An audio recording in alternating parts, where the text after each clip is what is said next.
agenda. Each candidate will have 3 minutes for an opening statement. After all opening statements are finished, there will be a 10-minute recess. For members, recess, I always like that word. I remember a friend of mine said that I'm not going to school because they have a recess and I don't go. Anyway, a recess. After all operates, there will be a 10-minute recess. For members who are not in attendance in person and will be viewing the live stream only, any questions you may have must be pre-submitted prior to this meeting, and I think you have some. That's good. Community members in attendance will be able to ask questions from the floor.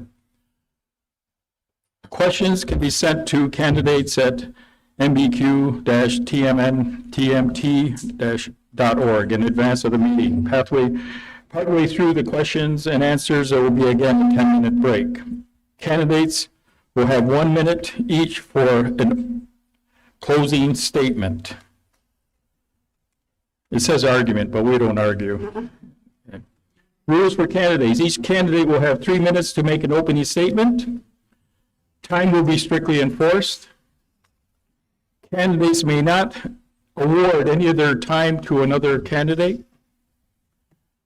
Order of speakers will be laterally drawn randomly, which we'll do shortly.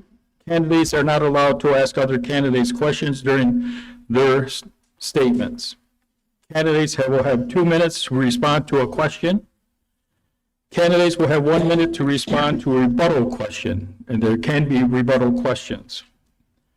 Candidates will be given 1 minute for a summary statement at the end. Community participants, members will have 1 minute to ask their question. The moderator will intervene if the participants asking questions are too long and to state their question. Hopefully it will be a question and not just a statement. Members will be asked to be clear about which candidates respond to the questions. Questioners must ask a question and not make statements. Please. Summary of candidates forum. Again, each candidate will have 3 minutes to make an opening statement. When all candidates have completed their opening statements, there will be a 10-minute break. After reconvening, there will be an opportunity to ask questions to candidates. Each candidate will have 1 minute for a closing statement, as stated. If somebody asks a question for all of them, okay, again, they will only have 1 minute to respond, okay? So sometimes that has happened. At the last session, we had the counselors, potential counselors go forward first. So this time we're going to go with the chiefs. So.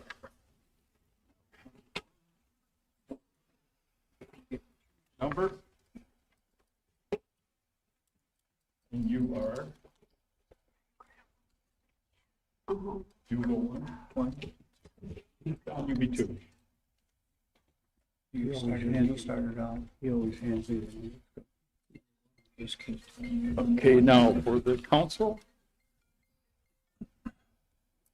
Oh yeah, no phones.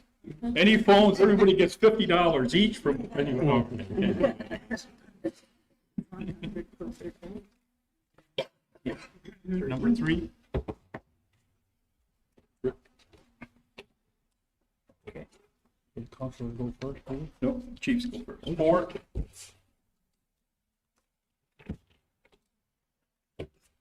Number 8. Okay, no trading. No trade. Oh, man. Number 6. Don't you give me any. Don't you go one again. I know, right? Yeah, last time I did. Because he said, oh, here's your lucky number. It was one. Oh, here, that's it, Jack. It's Chris got a seat? Yeah. 2. Oh.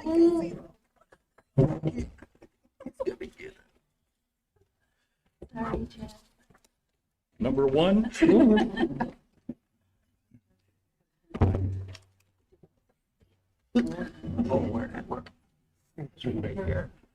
Okay, we're good? Everything's good? Okay. Andrew. This mic here? Yep, do it there, please. Good evening, ladies and gentlemen, and warriors and business people. I'm glad you came out tonight. The world is listening to us through internet currently, but for you coming out, it's good. There's a lot of things that we need to do for council, and we've got quite a council this year. Six members are coming in. And 4 for the last 40 years, 44 years, but now there's 6. Kind of strange, but that's good. And they will be very busy. One thing I'm very interested in here on the territory is economics. That's something that we need. That's something we all need. We can't operate without economics. We've been operating without it, and we need to make that change. Homes, we need homes. I went into Napanee and looked at the homes that they have. If you go down to Napanee, the first road to the left is called Cherrywood Parkway. If you go from there to up to the top to Bridge Street, there's about 109 homes. And they built them all the last 2 years. We've got land. Why haven't we built homes? We've got money. Why haven't we built homes? I don't understand that. You know, we've been 44 years here without economic development. But I'm glad to say that we now have a bank that's going to be opened up. You're going to have a place where you're going to be able to put your money. If you want a refrigerator, if you want a stove, if you want a car, if you want a home, you'll be able to get the mortgage at the bank. Because this bank is interested in Native people and indigenous movements going forward. The head CEO has been 20 years on Wall Street. He's a native from Gixing, BC, and he's very interested in Native people. He's very interested in cannabis. You know, in BC, they have some of the best cannabis that's around. He's interested in that. He's also interested, he is a CEO of a bank, a Native bank that wants to come here and operate with us. I think this is wonderful. I own the bank in Deserano, but I don't want to deal with them directly. What I want to do is the band buy the bank, and the band works on your behalf, and your interest is there, and your benefit is there. Your homes, $300,000 for a mortgage is pitiful. It should be at least $500,000. It should be likely $700,000, and it will be with our own bank. You know, I checked the prices on the homes there. There was only 2 of 109 on the strip, and the one was $888, and the other one was $899. So you're looking at $900,000. Plus, you're paying taxes on top of it there. But here, you won't have to pay the taxes. And I've already got the name for the street. It's going to be called Mohawk Parkway. The first street on the 299 acres in Culberson Land Tract on the Boundary Road will be Mohawk Parkway. And you know what? The first house that we're going to build, number 1, could be $700,000, $800,000, $900,000 home. It's going to be given to a member of Tyendinaga. Information is going to be sent out to everyone. Ask them if they want to be on the draw. Then there will be a draw for that home, and it will be free to them. Could be you. 3 minutes. I needed 3 hours. Okay, at 10 o'clock, you've got 3 hours, so if everybody wants to stay till 1 o'clock. Okay. Okay.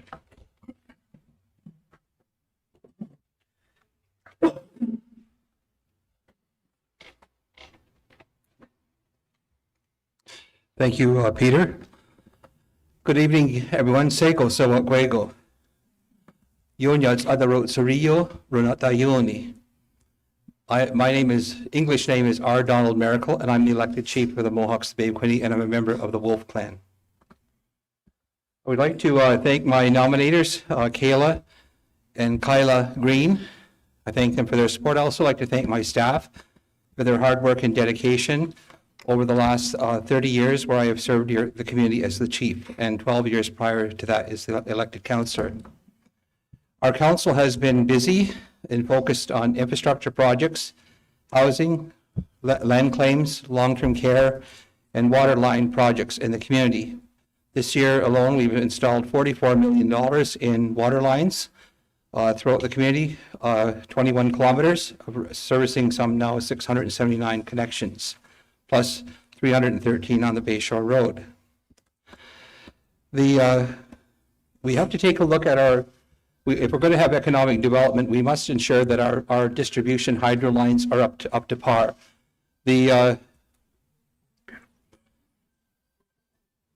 just wait till you get your phone shut off. The power lines that are on the reserve were installed in the 1960s and 1950s. They're aging out of their life use. And so we need to look at our power grid because we've had many times where there have been blackouts in Shannonville on the road that have lasted for days. And so we're undertaking a study in conjunction with Hydro One to look at the power lines and upgrade the services. If we're going to have modern economic development on the reserve, we need to have modern infrastructure, water, sewer, gas, internet, and reliable electrical power. So to date, we've spent 110 million in the water lines with the water tower and the water treatment plant and the water lines. And I'd like to work on the 30 kilometers of road that yet requires servicing. The water quality is not good in our community. It's a public health issue. We have a proposal in with the Disaster Mitigation Adaptation Fund for 57 million, and we're hopeful we can get it. Now, $8 million worth of gas lines are currently under construction. They started on the 13th of November. We were able to exact $6.9 million in community benefit from the Skyway Bridge Rehabilitation Project. There's been $2.1 million invested in MEQ housing and homelessness.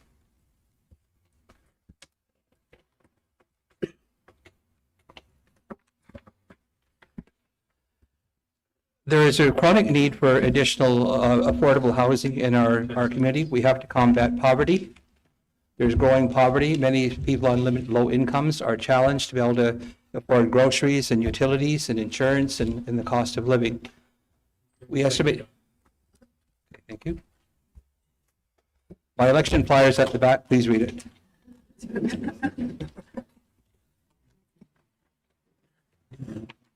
$50 for everybody here when the phone goes off.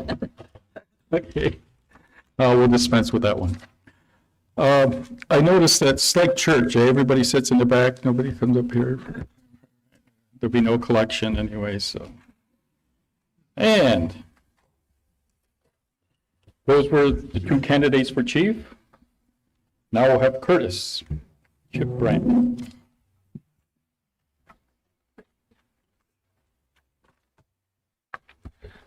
Good evening.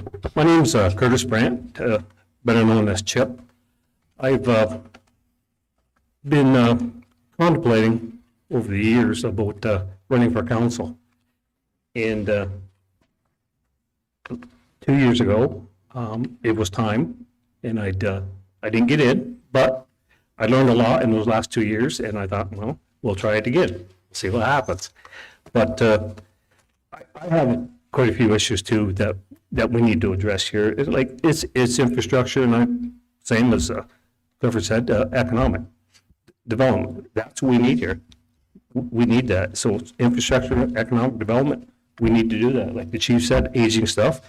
More houses you add, more infrastructure we need, and it just keeps going and going and going. Another one is recreation and education and language. Our language here is key. We need our language here. Our young kids need our language. If we don't, we're going to end up, our second language would be French. And we don't want that because how should I say it? Anyways, I can't, drawing a blank. It's key to keep our young kids in our culture for our language and stuff like that. Another one is community development. You know, we've got great opportunities here. We just need to capitalize on them and carry on and make sure that this stuff happens for everybody, our elders, our youth, everybody. So everybody can benefit from this, and we should. And the other thing is that we need to be transparent to the community. We can't have any secrets, like for this. Like, we just can't. We have to consult them and inform them and tell them what's going on. That's one of my main keys is that I would like to see. And working with 6 new counselors or whatever, it'd be good. I would sure like to do that. Anyways, thank you. Not at all. Good job. Maybe for everybody here at the table, if you hold up a pink, it's 1 minute left, green is 30 seconds left, and the white is, you have 10 seconds, so if it's an aid, but thank you very much for that. Okay, then we have Aaron. Number 2, okay.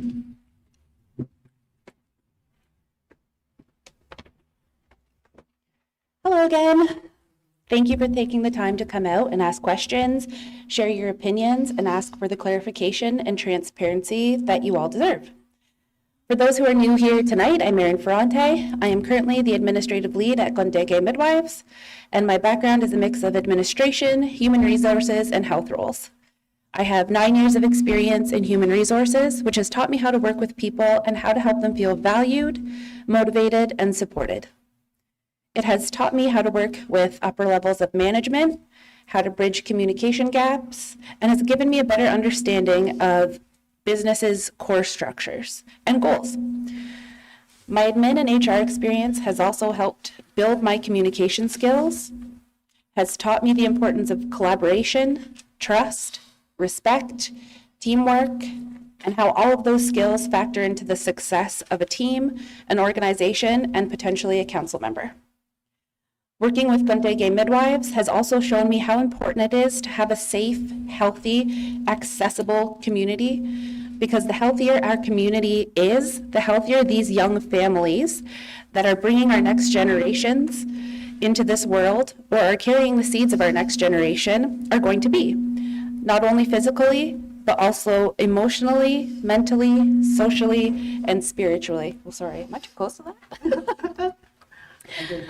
My approach is very much community-based. As I have mentioned before, I truly think that the change that we are always searching for should come from the community itself.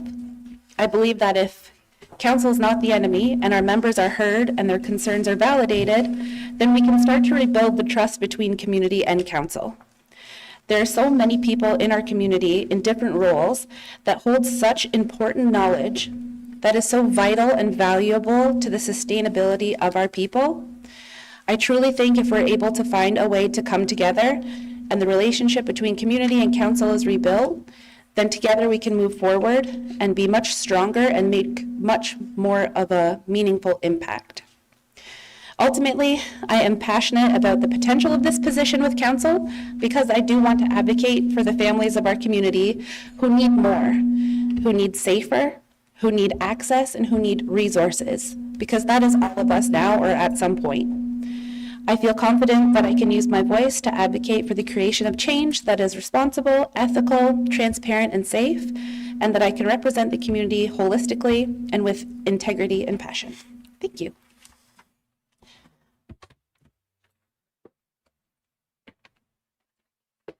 Now, Aaron. Bukwali?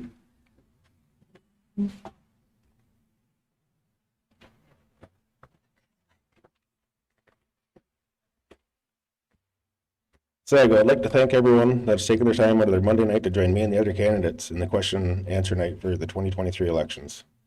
For those that don't know me, my name is Aguirre Brett, and together with my wonderful wife of 14 years, we're raising our 4 children here in the community. I'm a father, a husband, a brother, and an uncle. I'm the youngest of 4 children born to Harold and Darla Brett. I was brought up in this great community we call Tyndonega. From a young age, my parents and my grandmother Audrey instilled a community-first belief in me. My father has always fought hard for this community, and sometimes in ways people didn't agree with, but he always had the community at heart. Even on his deathbed, he wanted a traditional funeral, and with the help of a few people from this community, we gave him the first fully traditional funeral in over 150 years in Tyndonega. Now that's enough about me. I'm only one person, and as such, I will not make any election promises. Some issues I'll work towards, if elected, is transparency. Community consultation should be the top priority for council when dealing with our community's funds, lands, investments, and the rights for future generations. Self-governance. We as a Mohawk people are sovereign people and should be on a nation-to-nation basis with Canada. No secrets. I believe the community should have input in all aspects of our daily lives. Youth engagement. We need something and some place for our youth to go. I'd like to start a youth council and let them have a say in their future. Better healthcare coverage. The coverage through INAC is unacceptable. Better care for elders. I'd like to see a change in the care and well-being this community shows for our elders. And I'd like to see more support for new small business development to help with economic growth. I'll admit I'm a council virgin, but I'm willing to give it a try. I am not one to back down from a challenge. Someone once told me, be teachable. No one is always right. I'm willing to come to the table with an open mind, and I'm willing to work with everyone. I'll end this with a couple quotes. Let us put our minds together and see what life we can make for our children. And that's from Sitting Bull. And another one is, no person among us desires any other reward for performing a brave and worthy action, but the consciousness of having served his nation. And that's from Joseph Brandt. You know,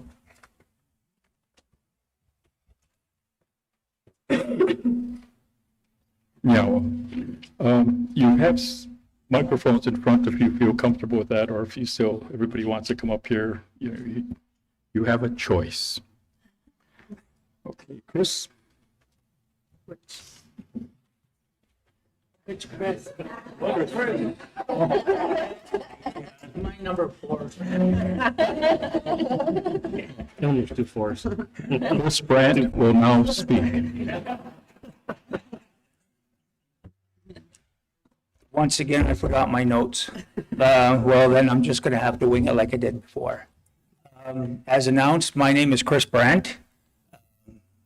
For those that know me and for those that don't know me, I'm Chris Brandt, the hockey player, once again.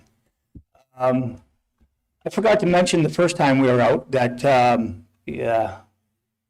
when I was 19 years old, I received my Oahoe name, and that came from the chief and council. And this name is Rayata Guanillo. And who holds that name is a mayor of a city, one that stands out front. So during the time, I believe it was Uncle Earl and the council at the time thought that I was one to stand out front. Maybe it was because of my hockey career and what I had accomplished up to that point, but I'm very proud of holding that particular name because that's who I am. I've always been that person, and I'll continue to be that person, whether it's on council or supporting the council as a member. I've mentioned once before about traveling all across Canada, visiting so many reserves, whether it's out west, BC, northern Quebec, stayed up there for 8 years, and see a lot of what goes on in the different communities, and how our community had changed from when I left as a kid to when I retired and came home. Lots of changes. In today's day and age, it's all about the infrastructure. It's about having internet, the TVs and whatnot, all the electronics. But what we have to do really is get back to teaching the kids about who we are as people. I'm a big hunter, a big fisherman. We've never heard anybody talk about teaching the kids that. What happens if the hydro goes out? Or if something happens a little more than that, how do you take care of yourself out in the bush? Something you got to know, or bad things can happen. We got to take care of our elders. Very, very important.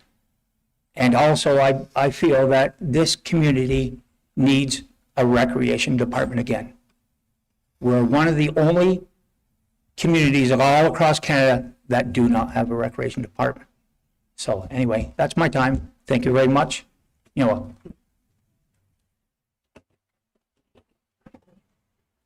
Now a CB, now we have CM. Chris Miracle.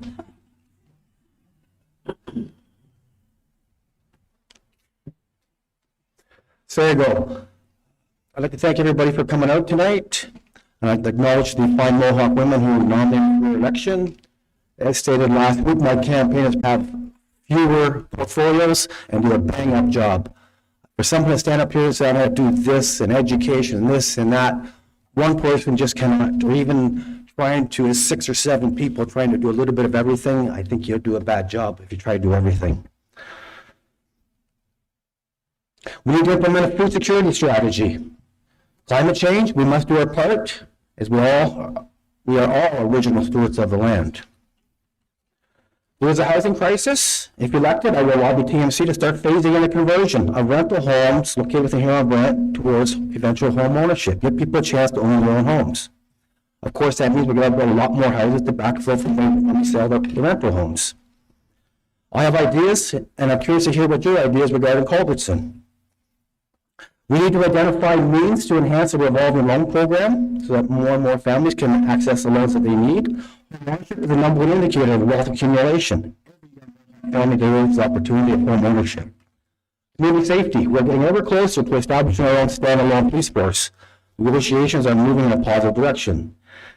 If you're elected, I will work towards bicycle and pedestrian lanes adjacent to our roadways. I will work towards reducing speed limits. Parks and recreation, there's a lot of good things going on, from playgrounds all being replaced to beach volleyball, splash pads in the spring. And I'm pretty confident we'll have our own recreation complex within a year or two. It's just working out exactly what it's going to look like. I believe we can finalize Foresters Island this year. At our last session, I talked about celebrating people, in particular volunteers. And what I mean by that, we need to celebrate people like Allison Lynn, the educator. She's also a chairperson of the Woodland Cultural Center. She's doing a great job. I'm also on the board of the Woodland Cultural Center. Callie Hill and her group, who spearheaded the Cultural and Teaching Center.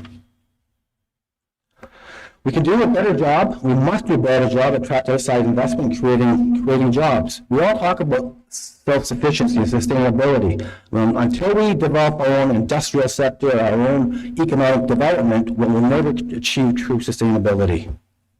Thank you.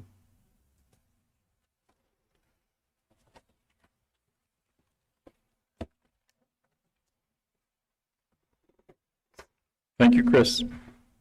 Linda.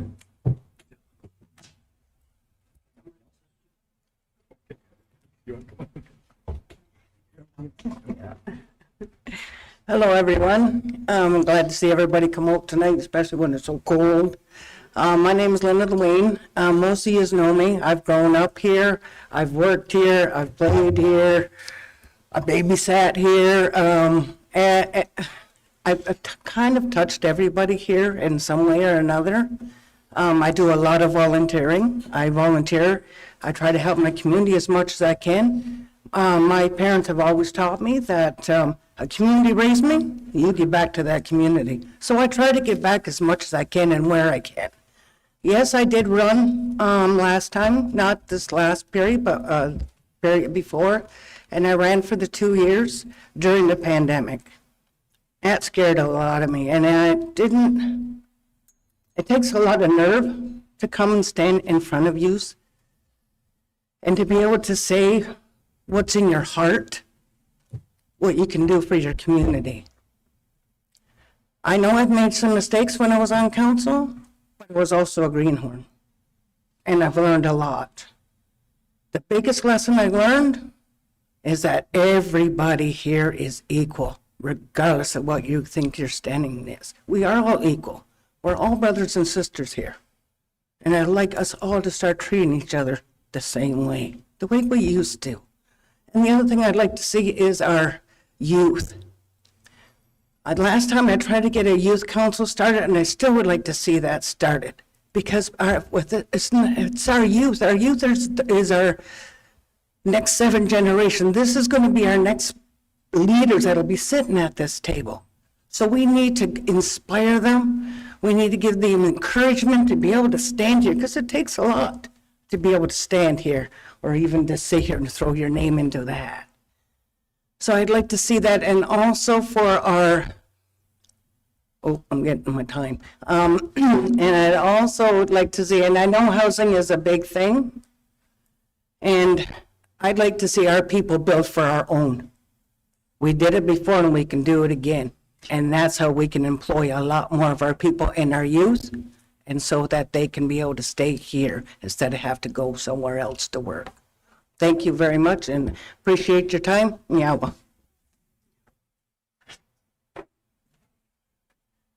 Linda. Ainsley, who was number one. Not this time. Sago, everyone. I don't know if I can talk really fast and make my 6-minute speech down to 3, but I'll try. So my name is Ainsley Leween, and I stand as a candidate for the 2023 election because I see a greater future for all of us, and it's not the life we're living now. I believe we're put here in this place at this time for a purpose, and unless we can work in unity, we will fail. I truly believe that change needs to start at the top, and that can only be done if everyone is of one mind and one heart. For decades, we have been standing still, but with a strong, transparent leadership who is willing to admit their faults and learn from them, it's a beginning of change. This community isn't just about the people here and now, it's about the next generations to come, and is this truly how we want to leave it for them? Our ancestors lost a great deal to trauma and violence, and we need to recognize them for the warriors they truly are. They have handed us the torch, and we need to keep going because each and every one of us owe them for something, for the sacrifices they endured to ensure our future. Now it's time to fight for our kids and their kids and the next several generations. We need full transparency and input from all areas of the community prior to making a decision at the table. With 6 councillors, we could ideally divide portfolios not by projects, but by our people. The community could be branched off, and each area could represent a speaker to come forward to express the concerns of the people in their vicinity. We need to empower the people here to take on the positions that have been passed by them at MBQ only because they lack the right certification or degree. Teach our youth that life learning skills mean something outside, and understand that our way of learning and doing is entirely different from non-Indigenous people. So why do we interview like our own is lacking? Because they don't have a piece of paper to say otherwise. I believe that intergenerational trauma has affected every person in our community, and with the lack of proper mental health care or facility, we are losing our future to addictions and homelessness. I will propose to lobby the funds to construct staff and help heal our people in a top-of-the-line rehabilitation center with a minimum 6-month aftercare facility. In addition to partaking in the Indigenous-based programming, a section can be obtained to offer land-based learning skills that can be utilized by everyone, including our school-age children in the territory. With homelessness an issue, I propose to build several apartment buildings in the same amount of space used to build 4 current housing units.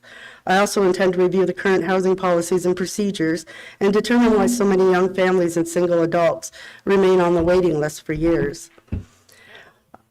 I wanted to work with the community in consultation to develop community bylaws that will be governed and enforced government and enforced by our own people as a sovereign nation. I would like to see our police report and be accountable to either chief and council or the OPP, but one or the other. Nyala. I think I'll have a lower place in heaven by shutting off any women. Anyway. Lily.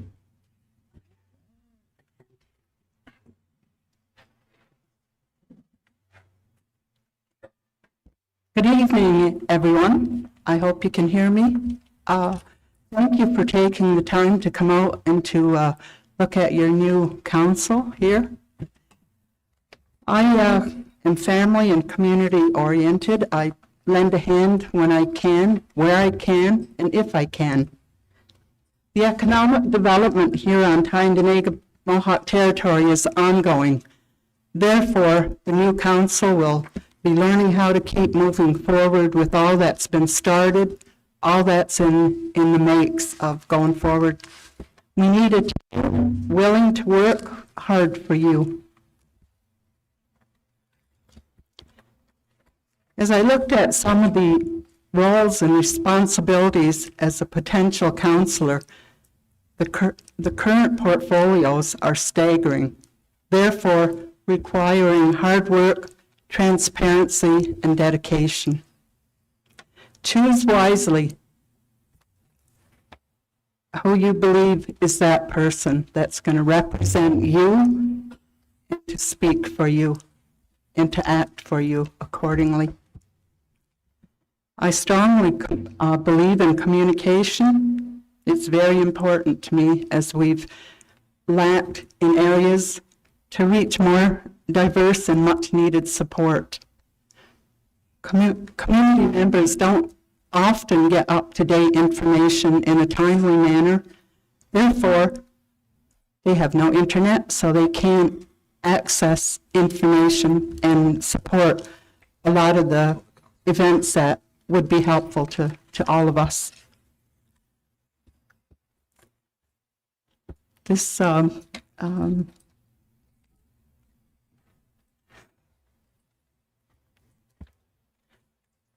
had many, thank you. I had many other portfolios that I looked at, and for me to stand here and say, oh yes, I would like to choose this one, or I would support this, we all need to work together as a team. We all need to do the best for our community, and it's not what the community can do for us, but what we, I'm sorry, what we can do for you as a council and as a team. And again, I thank you so much for your time and your vote on December the 2nd. Thank you.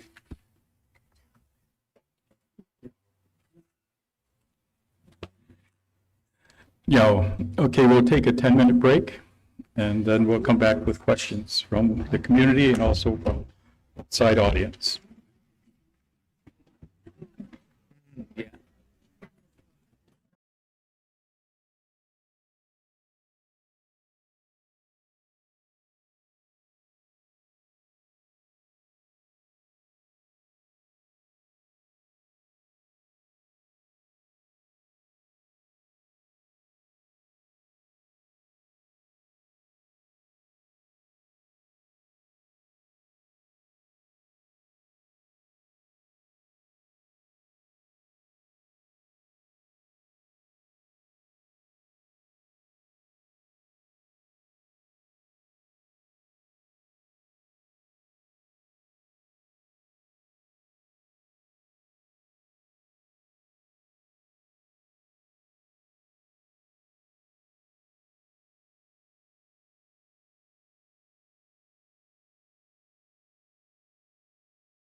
If I speak real close to the mic, you can almost hear me breathe.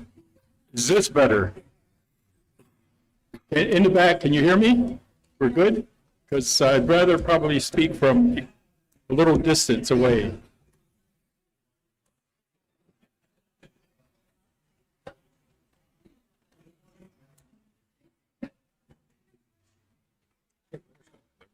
Winter's coming. I'll just repeat, members, community members will have 1 minute to ask their question. And I'll intervene if it goes too much longer or if it's just a statement. We really want to have questions, please. Candidates will have 2 minutes to respond. And if there is a rebuttal question, then we will try to have another minute for the candidate to respond to that. Okay, where's, I'm trying to think. Just looking. Okay, we're good. So candidates, if you want to come up here, fine. If you want to speak there, that's fine. I can move this down. It's whatever you feel comfortable with. Because we're here for your comfort. Chuckles. Okay. Okay, and we're going to take questions first from the community. You have a mic over there if you want to go up and line up and ask your question. So there's the mic. And there. And of course, there goes Mike. Mike,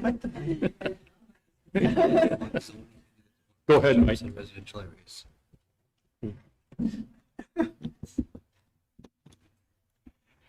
Thank you, Peter. I was hoping that she wasn't turning me off already. My comment is I think more of a challenge than it is a question. And I've heard some words, I think, tonight that has been along the lines of safety, trust, community.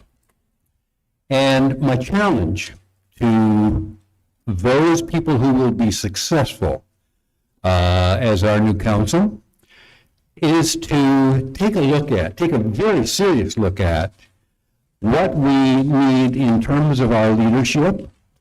And that would be along the lines of building community and trying to, I guess, what we've been steering away from, more in terms of bylaws, zoning. These particular terms, I think, come to mind.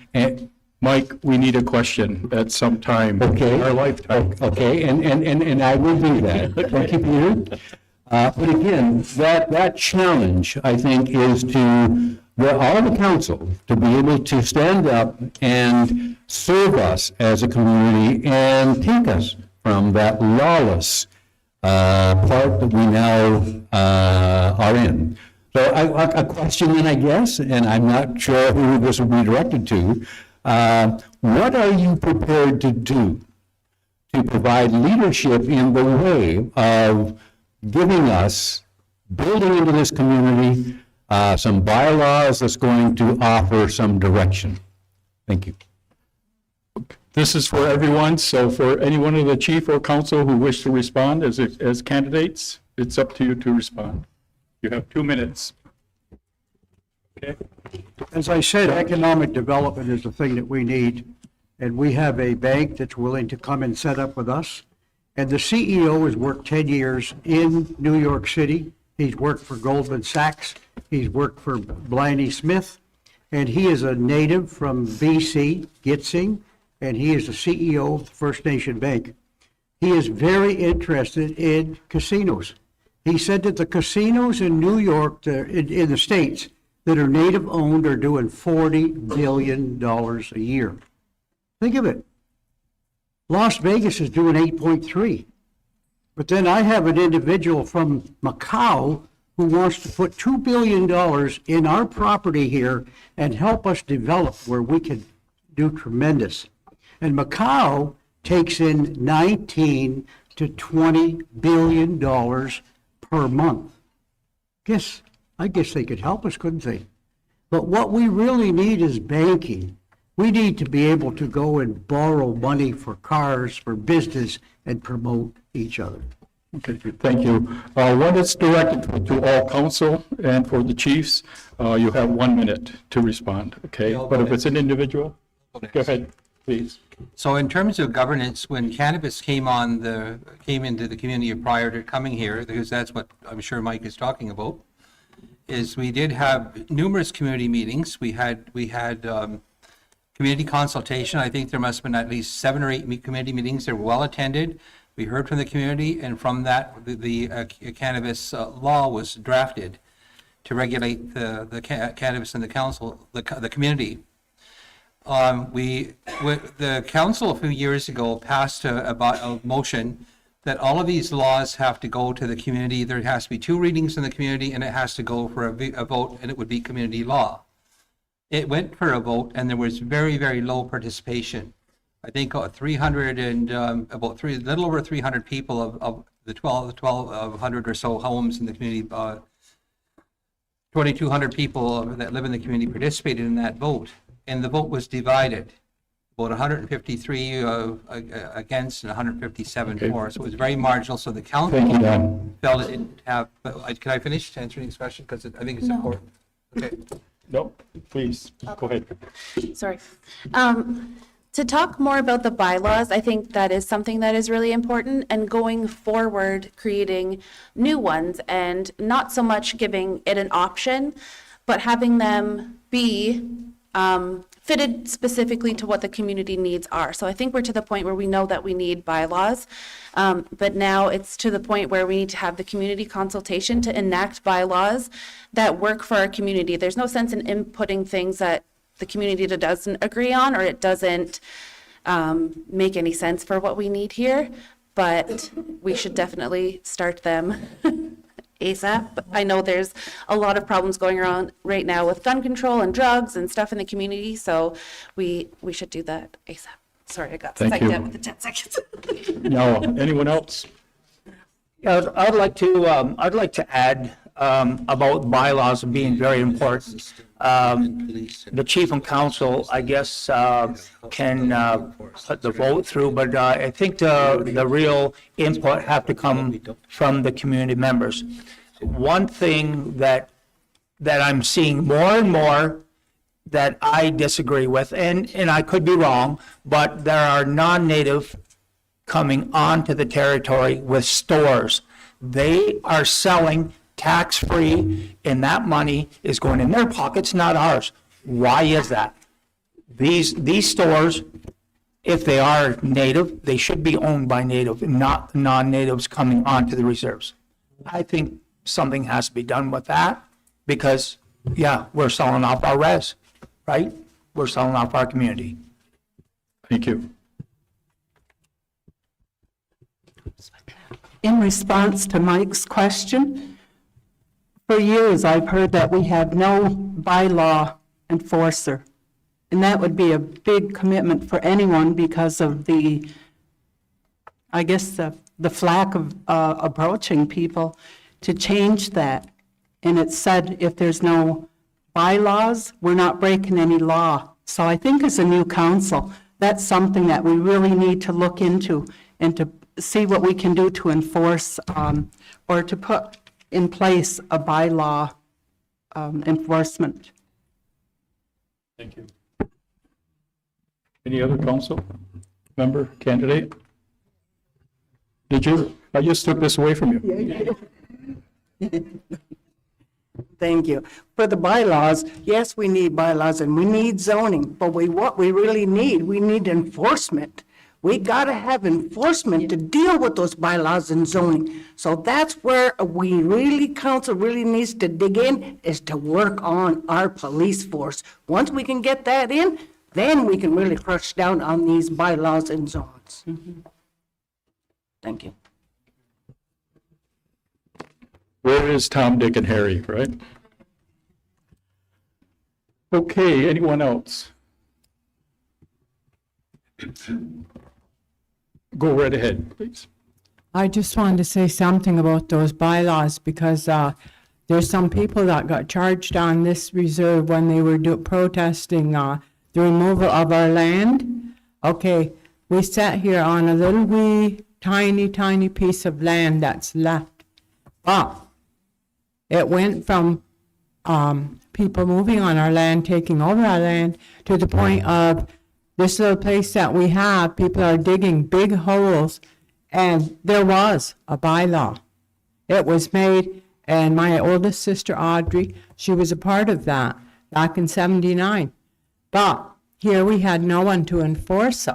According to the Indian Act, they said the police were supposed to be the enforcers. We need a question. My question is this: what exactly is the responsibility of the police force on this reserve? Because I understand, what I was told, that we don't have special constables. We have people that work and are paid a big chunk by the OPP. So Thank you. my question is, what are their responsibilities? Because we got an awful big force, but when you call them, you kind of have to do the job because when they get there, it's done. Thank you very much. Okay, what is the responsibilities of the police force? Anyone? Go ahead, Don. So far, the police enforce the laws of the Crown. When it comes to First Nations laws, we tried to have the police, the Community Safety Act amended to require the police to enforce community laws, because you cannot have good governance unless you have a law, you have a prosecutor, and you have enforcement. And we lack a prosecutor and enforcement. If you pass bylaws at council or laws or community laws, they're words on paper until they're enforceable and they can be prosecuted. And right now, that's what we lack. So there are discussions going on with the chiefs and the government about the lack of that, because no place is supposed to be devoid of law. Thank you. Anyone else wish, any candidate? Okay, next question. Yes, I'm up.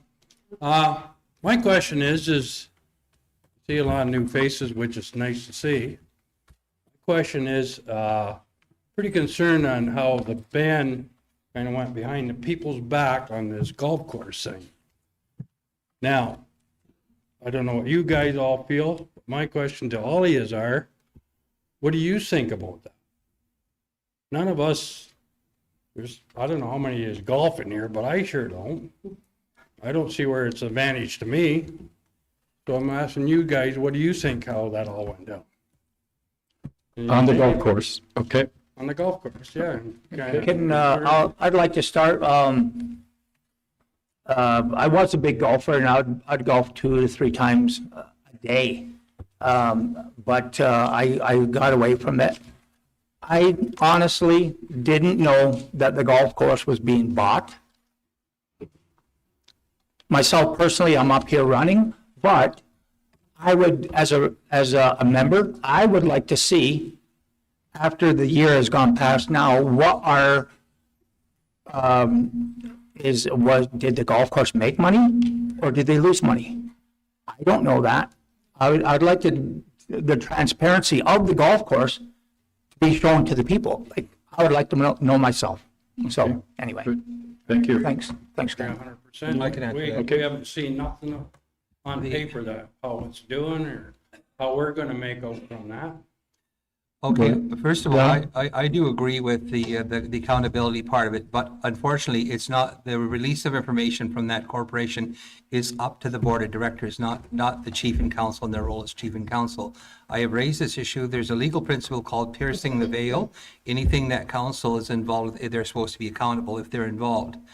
The golf course did make $30,000 profit yet last year. The golf course revenues paid a bank loan to buy that land. I have written a letter in August of 2022 to request Mark Miller to reimburse the $1.2 million purchase price for the land because the land is under claim. So are we paying taxes on that property, Don? We are paying taxes, but I guess when we resolve the issue of the government excessive claim, the recovery of those taxes would be part of what would be negotiated. Okay. My One, question is, that's it. That was it. According to, I'm only allowed one? Yep, one rebuttal question. Nobody behind me. Anybody else want to follow up? Can I not? Go ahead. Good. Thank you. Well, continue with the golf course. Whose name is the golf course in? Are you not on the board of directors? The chief And and- Linda, you're on that too, aren't you, Linda? Well, I got on my phone that that golf course is in 5 or 6 people's names. No, That doesn't, that's on the Ontario Inc. it's owned by a corporation. Ontario Inc. But the You chief, guys made, didn't the you? chief and council are the interim board of directors. They're supposed to select community members to be on that board of directors. The council are an interim board. So why all of a sudden, you need a vote for the Culberson track, but you don't need the golf course was just, I heard on the radio that you purchased it. Why wasn't there a vote on that? That's why we need to drain the swamp. Hold it. We need to drain the swamp. Okay, thank you. Anybody else wants to respond? Oh, There are some communities that own land along busy highways. The 401 is the busiest highway in Canada. They have Tim Hortons, they have Wendy's, they have business gas stations, they have places where shops can be set up. There's an awful lot of money that just passes by our community. So having businesses along the 401 would be a way that through economic development, we could generate income for the reserve. thank you. Because it's the busiest highway in Canada. That's enough, okay? Go ahead. Yes, I was on council in the time that they purchased the golf course. When I got on council, they were already in those negotiations. I was very naive. I already assumed that a lot of that information people I had already known. But I know I made a mistake by not letting the community know about that golf course. But my thought when we bought that golf course was to employ all our own people. That's how we were gonna own it. We were gonna, all our people were supposed to be employed there, and we're supposed to be able to rent it out year round. That's what I thought was supposed to happen. Thank you. So how many people are on the territory? I don't know right now, King, because I haven't been in council for 2 years. I don't really know. I know there is some of our own community members who are working there. I Okay, just don't know what the number is.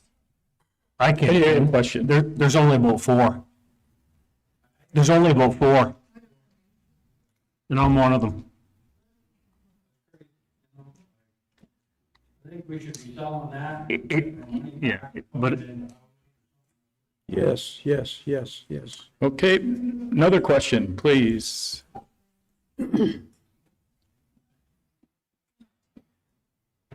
If I can just add to that too, sorry, I don't know if I No, just go jump right in ahead. or what. I think ultimately what everybody is saying is that we're still lacking transparency. I wasn't a part of that council, but going forward, we clearly need to have answers that are stated clearly. I know there's been some documents that have come out to try to kind of fill the gap of what had happened. What was this? What's going on? But it's not enough. It's clearly not enough. There's still so many questions. So I do think that this new council will take a look at that. I think that's really, really important to see how things like that happened in the first place and how we can avoid things like that going forward. Because the community consultation is the most important thing. Thank you very much. Question?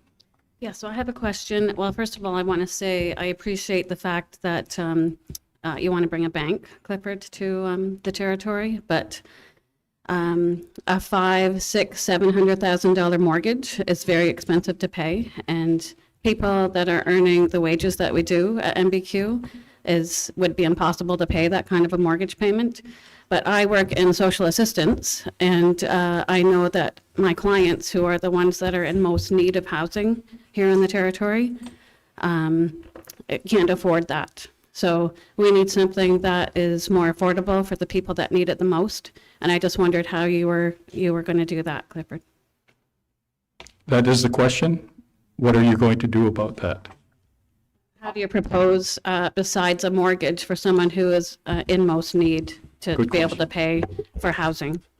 We have the opportunity right now to put a factory on the territory on the 299 acres, just a little portion of it, which will create 400 jobs, paying over $15 per hour. And that's the money that can be put into the bank. That's the money that can be loaned out with a job like that. And what this is, the government has already given the individual $250 million to build the plant, which will employ 400 people. We don't have 400 people, but anybody that wanted to work could have a job. And what it is, it's making surgical gloves. They need 3 factories in Canada for making surgical gloves, for operations and for doctors and for hospitals. They bring it in from Malaysia, they bring it in from Korea, but because of the containers now charging $28, it's not real, 28,000, it's not really worth it to bring it in. So we need to build a factory, we need to build 3 factories in Canada. There's the opportunity for jobs. There's other jobs that we could create also. Who do you think's going to build the homes? We need 100 homes built over there. I have a question too. We got $32 million. Where is it? Where did it go? How much is left? Do you know? I don't know. I don't think anybody knows except the ones that were sitting on council. No wonder 3 of them have left. Not one of them here, but one. Chris. Wow. Amazing. That's enough. You're not supposed to ask a question of another council candidate. Thank you very much. Another question. Or does anybody want to respond to that question? Sure. Where's the quota money? How much is in that account? Thank you. Which account? Quota money. Okay, the cigarette quota, first of all, the council doesn't, runs the Tyendinaga Community Development Fund with that, and it supports children's recreation and sports and stuff. There is currently $2.9 million, and it's invested in a GIC, and in the bank account, there's $55,976.15. They didn't want the Chief and Council deciding, they wanted a committee of community members deciding, and so there is a committee, and Shelley is part of that committee. Shelley Bowden? No, you're not on it anymore? Okay, so any inquiry, so Shelley can give you the information how you approach the committee, and if there's an issue with that someone needs, then contact Shelley and she'll put it before the committee. Okay, thank you.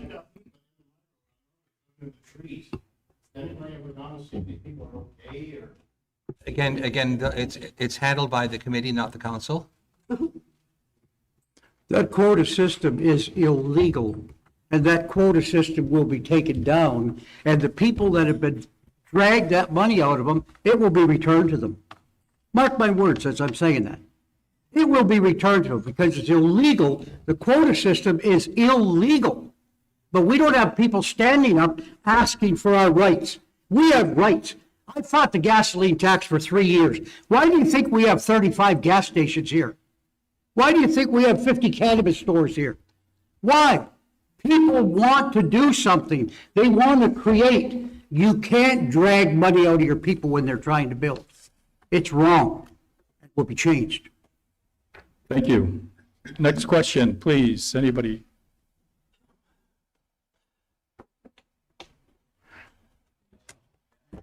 That's where's the 32 billion? How much Is is there that? some supplementary comments about the quota system or not? Yes, you can. Go ahead. With the quota system, it doesn't belong to individuals, it belongs to the community as a whole. And in 2001, because that quota belongs to the community, the council felt there should be some community benefit. So they started the TCDF fund. First of all, people were coming to council because they were behind with their hydro or oil. And so we needed a fund to help them with that because they either didn't qualify, they were poor, but they didn't qualify for social services. So we created that fund to address that need in the community. Plus, a lot of people needed money who were poor and needed money for recreation for their children. So that was a way to address that need in the community, that the community would have a committee they could go to for help if they needed help with children's sports. And a lot of children have benefited from it. Okay, thank you. Anyone else? Go ahead. Here. If they have $2.9 million in this fund, there's only 500 allotted each year to a person that wants to pursue a sport of some type. That doesn't seem like a lot when you look at equipment for them. And I'm wondering if that's something that shouldn't be looked at from the new council. Thank I you. can say something about the quota money, like, the cigarette quota money. I always thought that it was just for sports. I had a friend, or actually somebody from the community, not living on the territory, but he called me and asked me, we're going to a tryout up in Toronto. Our daughter's in a tryout. Who do I go and see? And I thought, first of all, our recreation committee, which we didn't have a recreation committee. He went to the band office and he was sent to the quota account. They did help him out, all right, where the band office, what I thought the band office wouldn't or couldn't because they didn't have any money. The money was in the quota. Anyway, this little girl made the team. And that team, she represented Canada in the Olympics. The band office wouldn't help her, the quota did. Thank you. Beautiful. Okay. Anyone else? Okay, question. Any plans for a rec center for these youth or a healing center for our dying people?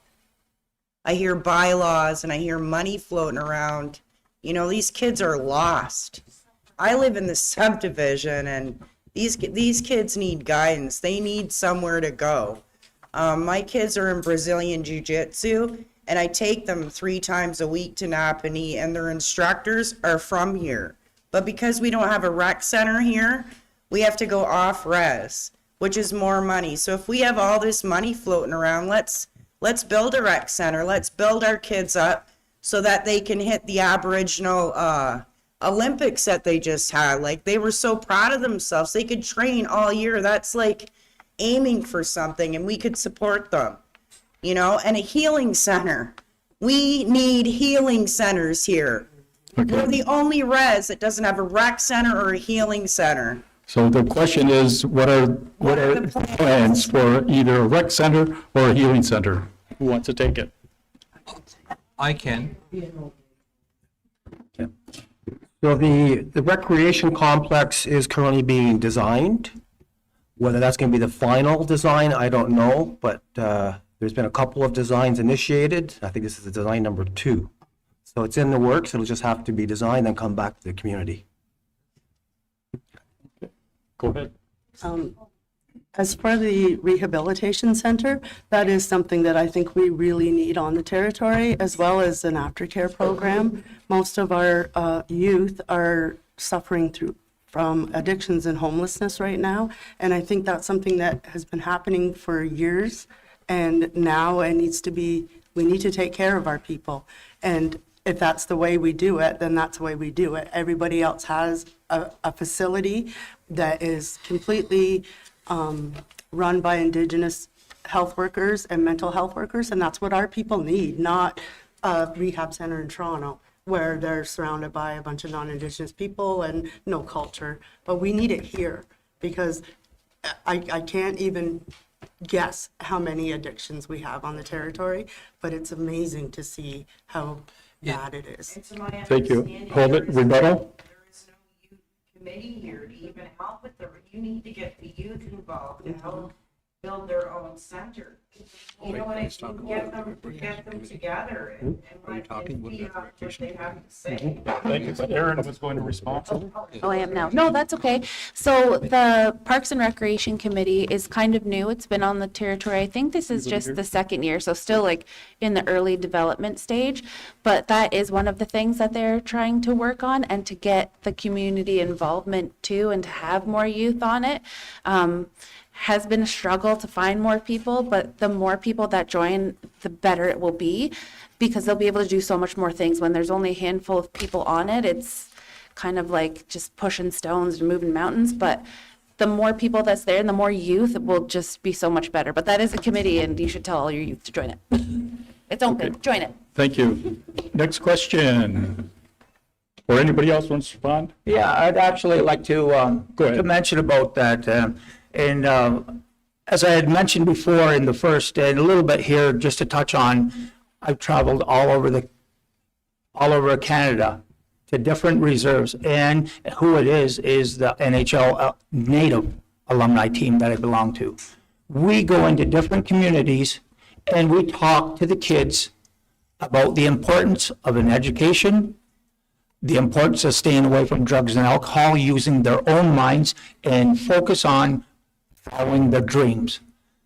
I think a recreation center, getting the kids back, getting them away from the electronics of today's day and age, and start teaching them, like I had mentioned earlier, about who we are as a people, hunting and fishing, being able to provide for themselves. So that's great. Thanks. Thank you. Okay. I know. Next question? Here's our recreational director right here. Vote him in. He wants a marina too. That's what I want. Peter, Go ahead. if I could just have a supplementary, I really am very supportive, I think, of the comments and the information that seems to be coming up now with regard to recreation and working towards providing opportunities for the youth, for our community.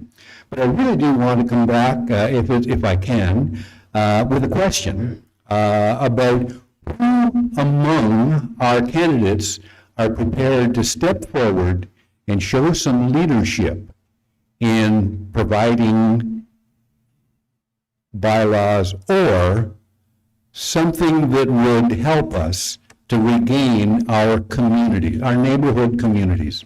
Thank you. Okay, go ahead. Should I put my hand up too? Yeah. Oh, he asked you would do it, I would do it.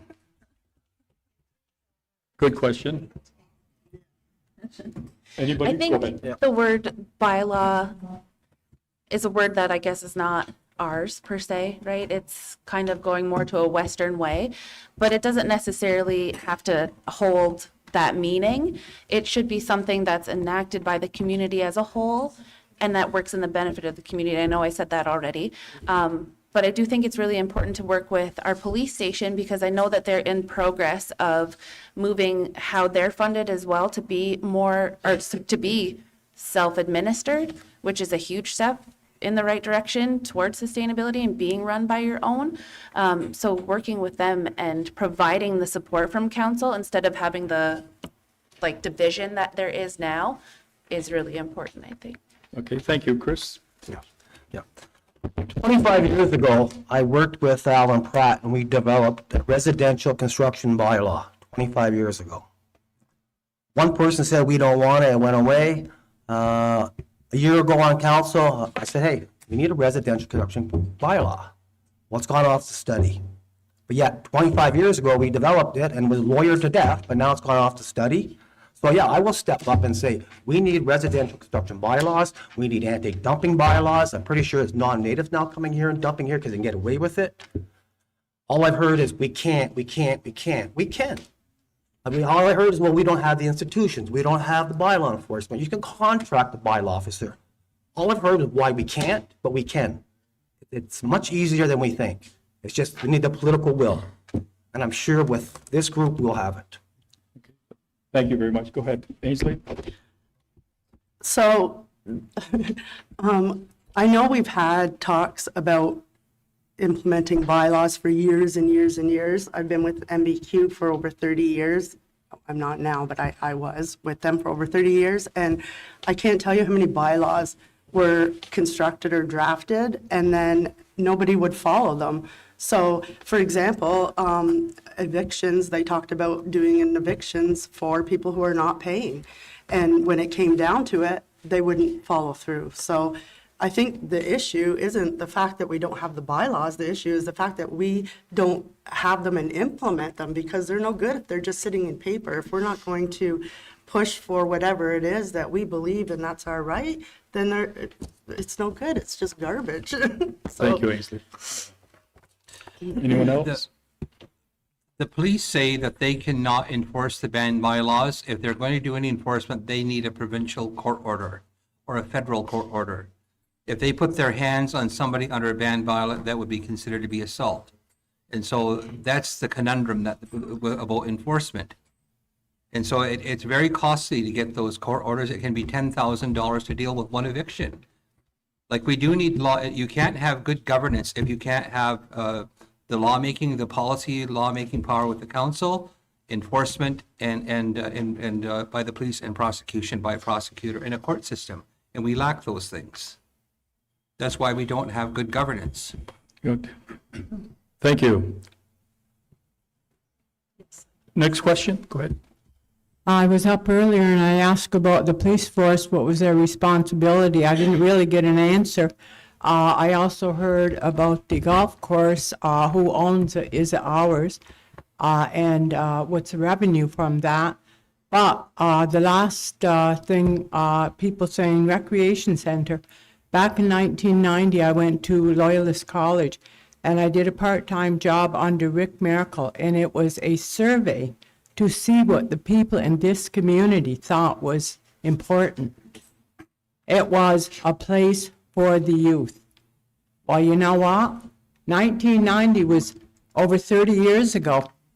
Where is it? And why spend the money on surveys if nothing is going to be done about the results from that survey? So where is the recreation right now? What's the question? They were talking about a recreation center, something for the youth, keep them off the streets. Did I misunderstand that conversation that was going on up there about that? Yep. It was a Because I'm conversation of asking, what we why would do a like to survey see. if nothing is going to become of it? Why spend the money on a survey, get the people's opinion, and do nothing? Right. Okay, if I could respond, there's $27 million that that is being asked with the Culberson money. What is it the people want? 50% or so say they want the money divided up. The other can indicate choices. Maybe recreation center could be part of what they want to build with some of that money. But the money has to come from somewhere, not only to build it, but to operate it, because it has to be staffed. And so the budget part of it has to be worked out. It's not just wishing for this to happen. It takes $81 million to run the community. There has to be capital. Some are opposed to getting money from the government to build stuff. The businesses don't want to contribute and people don't want to pay taxes. It's not magic. It will not fall out of the sky on its own. It has to come from somewhere. Okay, thank you, Don. Chris? Chris, do you want to respond? No, I'm okay. Okay, anyone else? Next question. Yeah, I got a couple. I'm gonna do them both and then I'll be done. First one is housing. Chris and I haven't talked about this when he's on council. At one time, they had a point system, right, Chris? They've never stuck to it. You know that. No, I don't agree with that. I know that. You know. At least not in the simple as past. that, They haven't stuck to it. It's who rubs the right guy's hand gets the house. Question, please? Don't tell me I'm bullshit, because I know I'm not. Yeah. Okay? Okay. Do we have a question? My question is that going to change? Are we going to go back to the point system and stick to it? And give it to the people that have been on that list for over 20 years?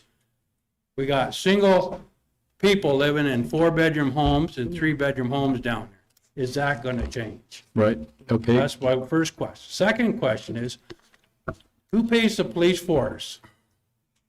Our reserve or the OPPs? That's my question now. Okay, we have two questions. 52% of their wages comes from the federal government under the OFNPA program, and 48% comes from the province. The council doesn't pay anything, So do you have other control than over our police or not? some of the operating expenses of the police station. My question is, do you have control over the police or not? Yes or no? The political body It's cannot, a yes direct- or no question. we Don. cannot direct the police and. Yes or no? Do you have control over our, No. okay, that's what I want to know. Okay. Because anytime they ever involved in anything, they don't do nothing. Wasn't it time to get rid of them and get a Okay, decent? I wouldn't agree bunch with of that. people in I here? don't agree with that. If they're laying charges against somebody, they cannot make that public until the Don't charges give me are that, Don, laid. Because I would just, They actually do a lot of good there's work. a thing that just happened on 49 not too long ago. Our police sat right in the car and watched it go down and never did nothing. So don't tell me how good they are. Okay? They're not that good. We have two questions, though. The first one, of course, is the housing point system going to be, is it in place? Anybody? If I can speak to that, I don't necessarily know exactly I've heard of the system, that there is a point system that people are to go through.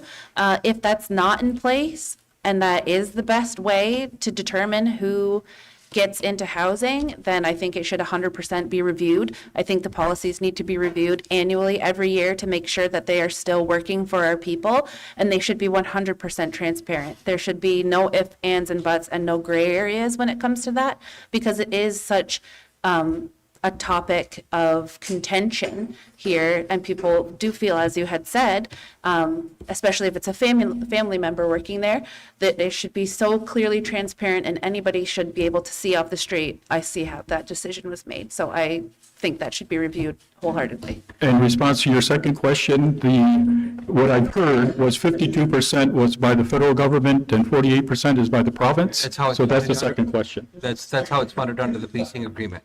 Okay. You have a third question. Rebuttal? Doesn't he get a chance to rebut? Okay. So my question is, we went out there to see the list of names. One counselor could get it. They're not even here, those two counselors. Two of them. They could not go and ask the person that works under them for that list. He wouldn't give it. So my question is that going to change? Because as far as I'm concerned, there should be a board, 4 or 5 people that decide who's getting out, not one person. Okay. Anybody would? Well, you know what? Well, Kenny, you know what? That's something to look into, isn't it? Whatever's happened in the past, you can't change that. But we can live now and we can change things. As a good point for you. I was denied 3 times, 3 years in a row for housing. It doesn't matter, does it? Doesn't matter. Well, okay, I'm sorry, I can't answer that. I can't answer that for you, and it's not a debate. We're trying to answer a question. Please don't argue. Please? No. Thank you. Okay. My son's been out here 22 years. 2 girls. I'm new here. I'm gonna try to help as best as I can, but you can't, okay? You're upset. We understand that. But all we can do right now, this is a council. He stated already that the past, right now, we're looking at the future, and here is your future. Okay? So why don't you leave that with them? One person living in 4-bedroom housing. Okay? Lots of them. In addition, sorry, in addition to that, you said there's several families living in single homes. We also have subletting happening, and that's happening in the subdivision. And there's so many people that are aware of it, and nobody's doing anything about it. One of the things that I do want to review. I wanted to change. Yeah, well, we need a change. We have too many homeless people, and it's not just young people. We have families that are homeless. We have families living in a barn.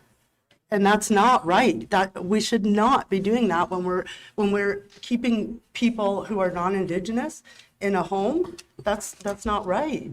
Because they were subletting, and so somebody's making money. Pardon? Well, I think you're right. I think they should have a board, I think. Yeah, yeah. Okay. Family deserves it for somebody else. Got 3 kids and 2 people move into a house that don't have kids. Yeah, exactly. Kids should have.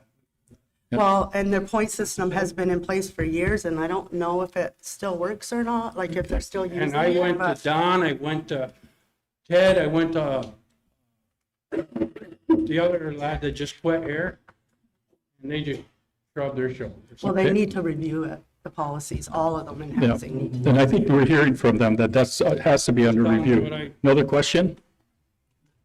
If I could have a comment on the question. Sure. When the housing staff, they of course, they administer it in accordance with the policies that are approved by council. It looks at their income. Can they pay the rent? Do they have good credit? Are they likely going to pay the rent? Has there been landlord-tenant issues where they've been evicted for not paying the rent? All those things are taken into consideration. There's a lot of people that qualify, but they do use a point system to determine that. And one of the things I see is that it doesn't address the needs of people that are on low income, that need housing, because the housing program is supposed to address the need of the whole community, not just the ones that can afford mortgages, and it doesn't. And the allocation for housing is very, very minuscule for large First Nations communities. There's inequity in the funding formula that comes down from Indigenous Services Canada, which we've been working with the department to correct, because it does not address the need that's in the community. What about the ones that aren't paying? And the other problem is that there's a lack of ministerial loan guarantee authority to build apartment buildings and larger complexes. So I've raised that issue with the minister, Patty Hadju, at the Chiefs meeting, and she's invited me to go and meet with Christia Freeland about it. Okay, thank you. No, I'm not. Can I It respond has to be to that? addressed. Question, please? We'll be wrong. Can I respond? Oh, go right ahead. Yep, Sorry. In my personal opinion, I believe the point system is a joke. I was on a housing list for 7 years. I moved to Alberta for 2 years. When I moved home, I was told I was 144th on the list. And by Tuesday, I think I went down to 40th on the list. And by Friday, I was first on the list. And I got to choose which house I wanted. I applied for mortgages for the 9 years I lived in that house. I got denied every year until I ran for council. The following year, I got approved for a mortgage. Like the point, I believe the point system is a joke. It needs to be restructured. That's why we need more RTOs. And that's for my own personal. Okay. We actually need more RGIs here, or something that can subsidize mortgages, and we have discussed it at the Chiefs Committee on housing, part payment and part subsidy. They have it off the reserve, they need to have it on the reserve. It shouldn't be one person. I agree with that. Council used to be involved, but they said council shouldn't be deciding, there should be no politics in who gets a house. Go ahead. Yes, and I don't believe the point system works. What I believe will work, it has to be from our people. We need people like Ken, people like yourselves to be sitting on that committee so it could be fair and not have any influence from chief and council. That should be from the community deciding who to be living in those homes. And those policies do need to be reviewed and needs to be changed. I agree. Okay, thank you. As newbies on the council, running for council, we keep hearing about equality. Well, we need to be equal when it comes to people that have needs, people that are homeless. So when you put a single person in a 4-bedroom home, that should be looked into. It should be changed. They can be moved into a smaller dwelling and put families into the larger homes. And maybe it would help solve some of the issues. And the second thing would be to really look into how people are chosen for these homes. Thank you. Okay. We're good? Next question. I'm sorry, go ahead. Sego, my question is in regards to the point system. If I was a single person, by the sounds of it, I wouldn't have an opportunity to have a house or to be able to rent from the band Mohawks of Bay Quinte. So I would have to have a family or have a disability to be able to utilize those services. So as a single person, how would the point system work in my favor to live here in the community? Because those people are going to be missed out on unless they have children. And so we're penalizing or discriminating against the people that don't have a partner or have families. I think you're absolutely right. Yeah, no, I think you're absolutely right. The single people in the community do not have homes. And so the main joke is that if they knock someone up, they might get a place to live. And like the fact that we have our own people walking around on the streets, not just here, but in Kingston and Belleville, that's unacceptable and that never should have happened. And if the point systems, they work for families because you get points for children, you get points for, the spouses in there. But when you have a single mom who's got a couple of young kids and, a part-time job and she's just making ends meet, how are we going to help her? She's the one that needs the help. And we need to look at that, not just by points, but we need to look at, like the chief said, the low income and geared to income housing for those people. Okay, thank you very much. Go ahead. Sorry, snag. I also just want to add to that, I think, I agree with what Ainsley said as well. However, I think with the point system or the council or however it is determined is the best way to determine who gets the house. It needs to be inclusive of everybody, not just families, but I think when you're looking at families, it should be considerate of the area of house. Like, do we have a 4-bedroom house and a family with 2 kids and a single person up? Then realistically, that's where the point system, I think, would come in. But then I also think that means that there needs to be more dwellings for there needs to be more dwellings as it is. I think nobody's going to negate that. But there needs to be more options. And I think we need to look at how we can help that too, for singles and families.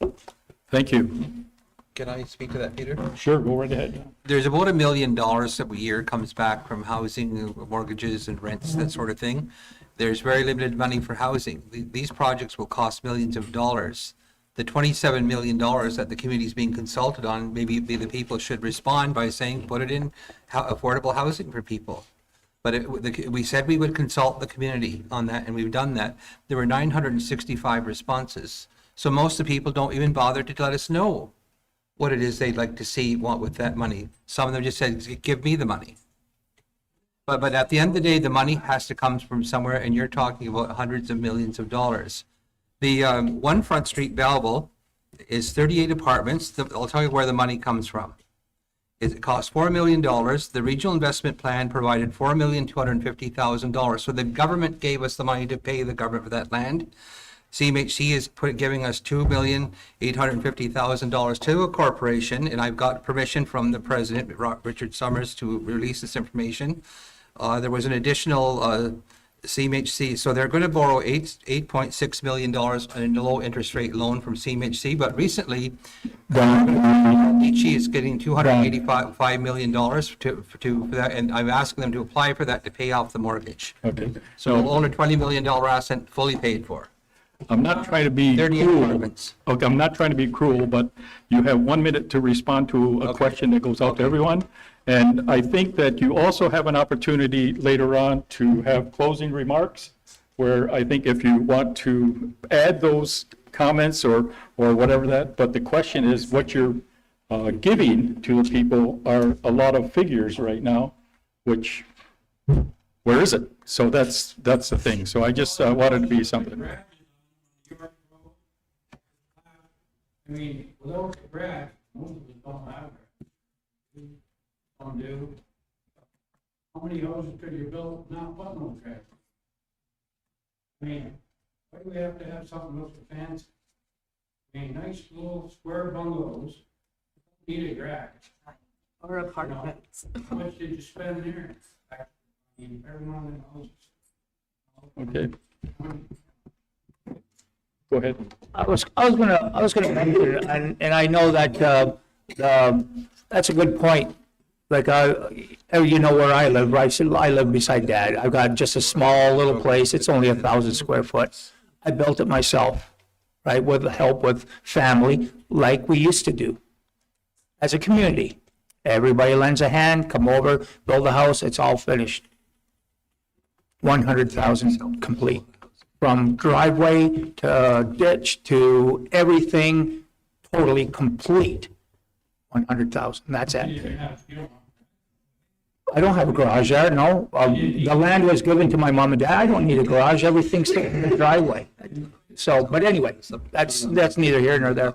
Thank you. If we are back to a community sense, The cost of building it. helping each other out, why can't we not build more smaller houses for single people, bigger houses for the families?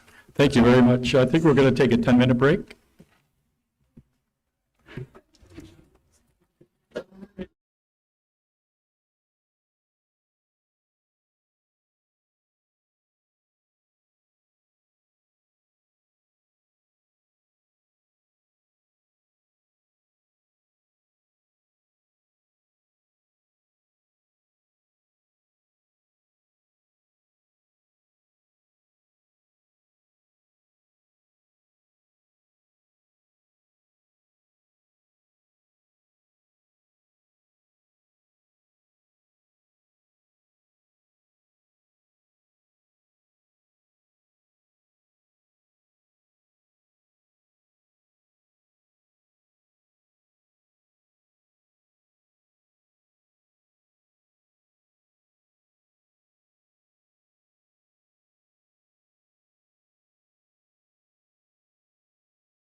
It's bad. But they all sit here and they said they're gonna do it, but they never do.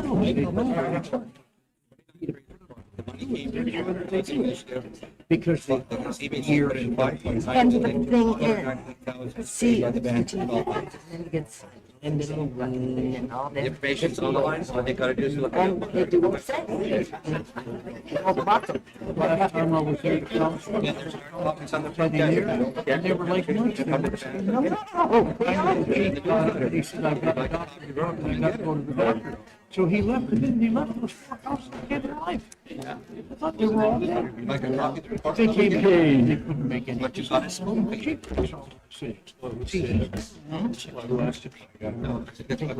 We have we have a number of questions that have come in from outside, from the community. So we'll go to proceed to those questions. Hopefully, if they're directed to any one candidate, that's fine. If not, each candidate, whether chief or council candidate, can respond. Okay, so if you want to do it.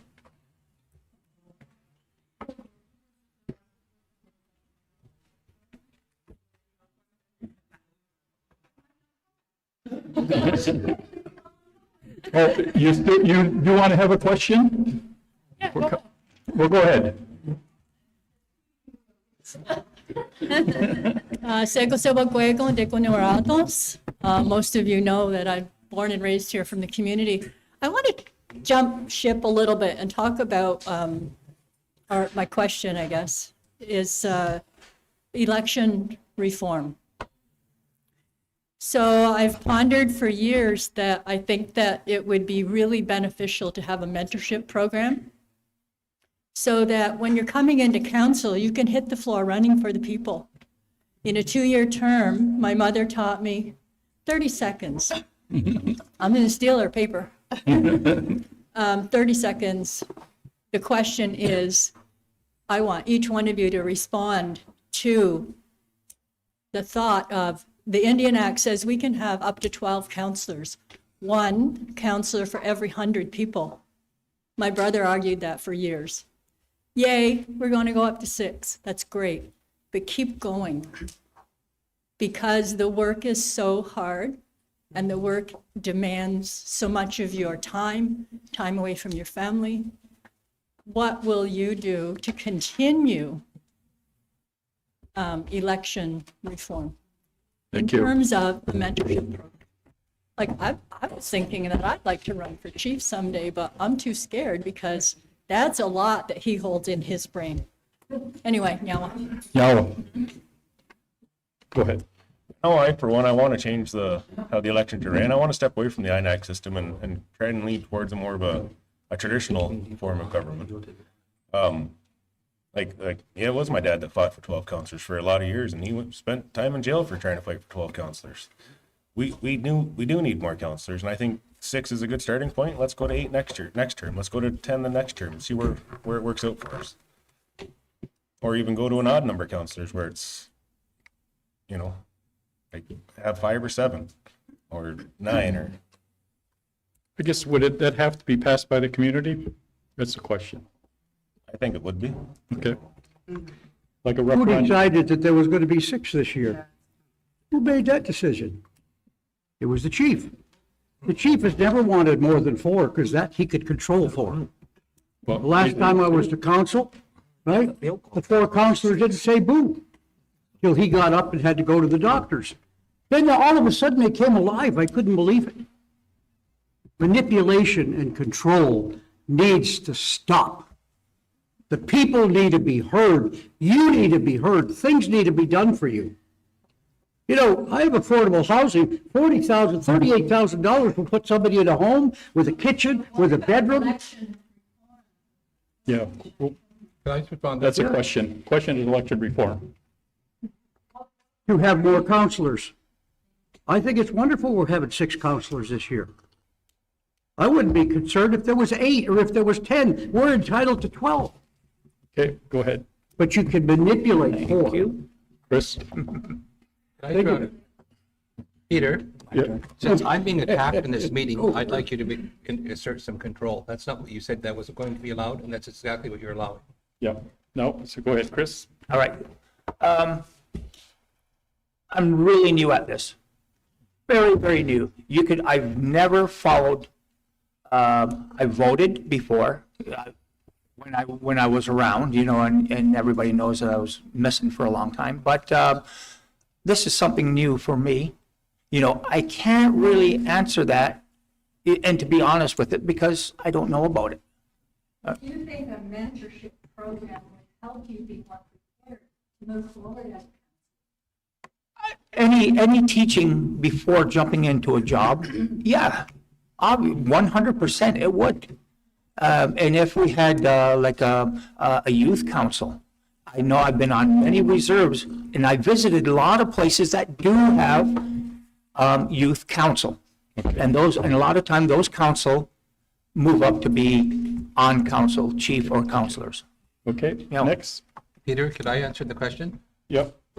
So, first of all, I don't determine the size of the council. We had a plebiscite vote a number of years ago to ask what the people wanted, and the higher the number of council, the least popular it was. I think there were 20 wanted 12. The people didn't want the council making a decision. We had a committee that went, and it was the result. The higher the number, the least popular it was. And actually the size of the council was never determined by me. It was set at a chief and 4 councilors before I was even born through a federal order in council back in the 1950s. So are you willing? With the council under Chief Earl Hill, they were willing to move forward, but the people wanted to be consulted. We consulted the people, and the people were not supportive of 12 councilors. That's why it stayed the way it is.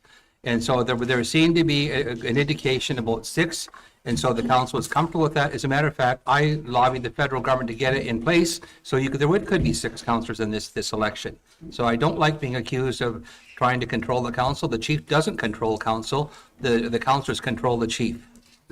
Chris? Just to reiterate what the chief said, the past council is the one that passed the motion for 6. One of the councils did return. So it's true what the chief is saying. In regards to mentorships, I don't know, we're all pretty new other than the chief, but there should be something going on cataloging what's going on in his head, because the wealth of knowledge and wisdom, if something was to happen, heaven forbid, there was so much information that there should be something cataloging and mentoring, somebody shadowing the chief. Okay. Okay. Can I say something? Rebuttal? There's been a lot of talk about accountability. Back in June, I published a 29-page report about all the programs and services this council worked. It's on our website. I told the council the majority of the people do not read that website. I lobbied Kyle Weir at the department to get money to publish this report and mail it out. The council said it would be seen as politicking before the election. Wait till January. So that there is an accountability report. If you'd like a copy, go to the band house and pick one up. It's on the front desk. And I was very disgusted that this wasn't approved to be published, because it's information that you should have with what the council's working on. And then the new council knows what the issues are. Okay. You don't need to give us a discourse. Is that what you're talking about? That's what he's talking about, yes. Oh, okay. There are copies. If I can answer Lynn's question, sorry, back to your original question. I, as a new candidate, I don't know the inner workings aside from what I've watched. I think them opening it up online has been kind of helpful, but I think ultimately there is a discord because this isn't our way. This whole system is not our way. So I'm interested in seeing what we can do to change that, to have more people involved, and what that means to make those changes to go forward.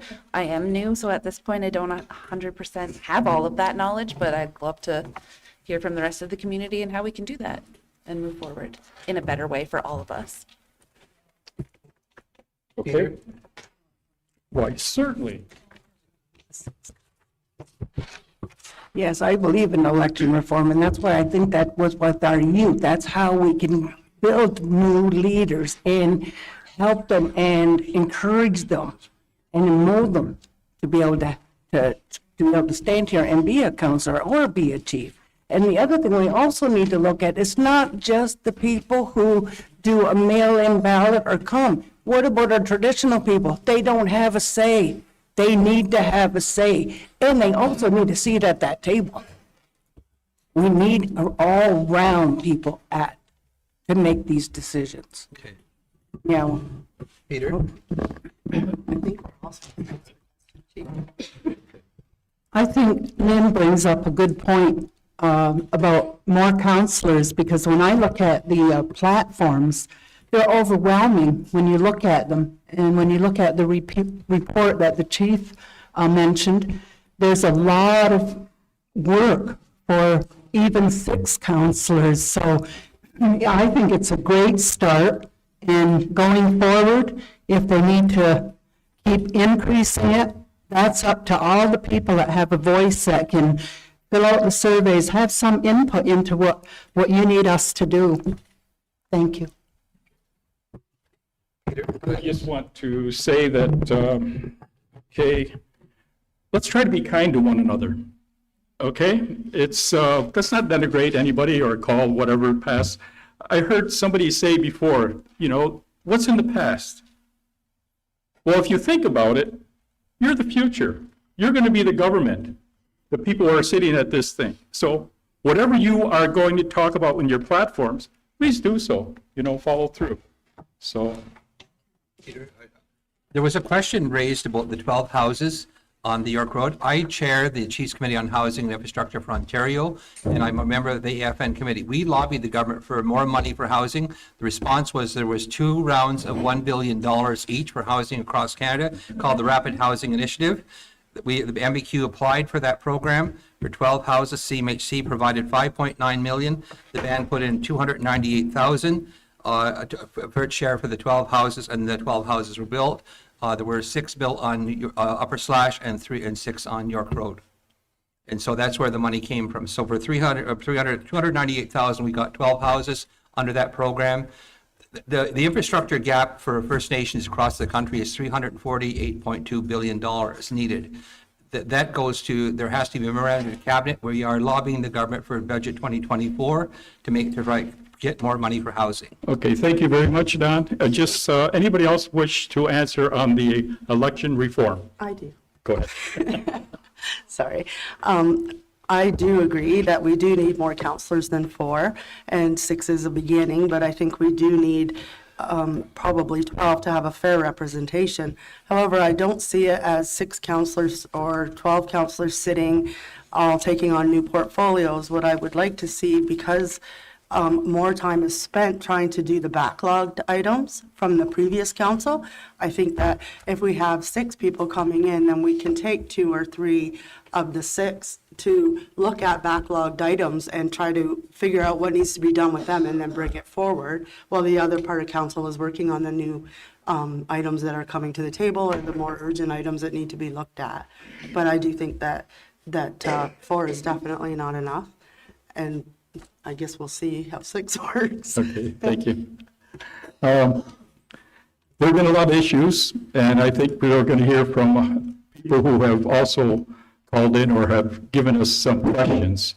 And I know that there's a lot of passion that has been brought up, so I'd like to go to that right now, please. Well, I asked. Yeah, I'm going to respond to that. Yeah, Lynn, I do believe that. This 6 counselors, it's a start. We're looking forward. Back to your mentorship program, we did have that 30-some years ago on the fire department. Your dad was on it when I started. And 3 or 4 of us started as young kids, and 3 of us stayed. 1 didn't. But we did have that, we implemented that program, and it worked. So. Good. Did everybody respond? Yes. Yeah, thank you. That was the Yeah, carpet oh. program too. Okay, from the, I don't know. are we good? That's all we got. Okay, good. I think somebody will. Okay. As I glance around the room. Partnership with Loyalist Cont. Thank you for putting yourselves up there. Looks like it's a lot of fun. I'm glad to be on this side. So my question is, I want one word from every one of you that you want us to go away tonight, and to people that are watching. It can be about you, what you want to do. One word, though. Just one. Who wants to start? Can we go right down? Respect. One word. Respect. Honesty, honesty. Community. Committed. Compassion. Peter Darrell. No, it's 2 words. Good minds. Trust. Working to serve the people's needs. Good minds is what I said. Service. I'd have to go with committed too. Hope. Thank you. Very good, thank you. Okay, So these ones are for all the counselors. So this person had heard from several candidates that want people in our community to spend their money here. How would you encourage business owners to make their businesses more accessible?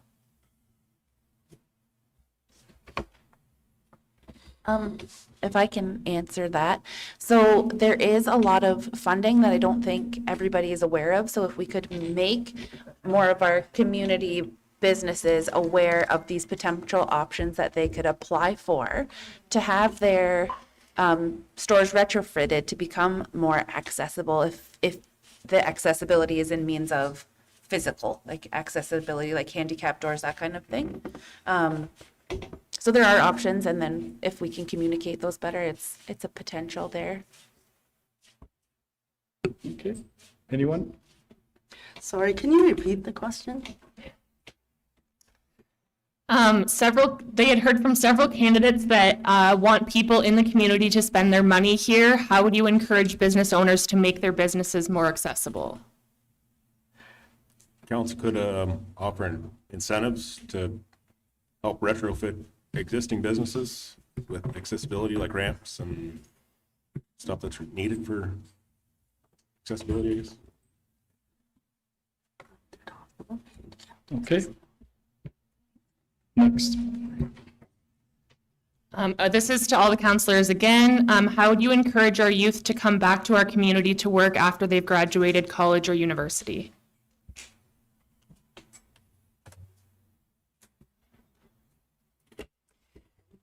I've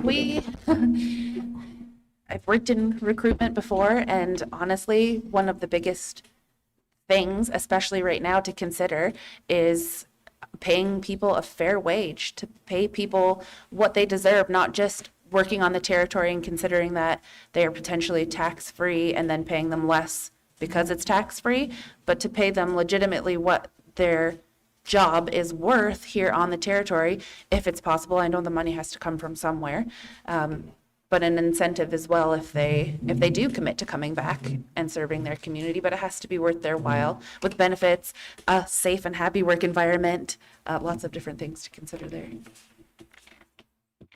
One of the things that we could consider to bring our youth back after they've went off to college or university is to think we could probably look at offering somehow. So for example, Cuba, if you want to go to school, the government pays for your education, and you go and you do your education, and then afterwards you have to commit, I think, 3 to 5 years back in Cuba in that position, whatever you were trained for.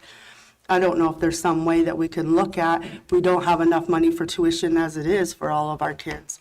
So if there's some way we could do something like that, trade maybe, to ask them to bring it back. And most of our kids, that's what they're doing, is they're gone off to learn because they want to come back. And so it's not really hard to get them to come back because it's their people. They want to help.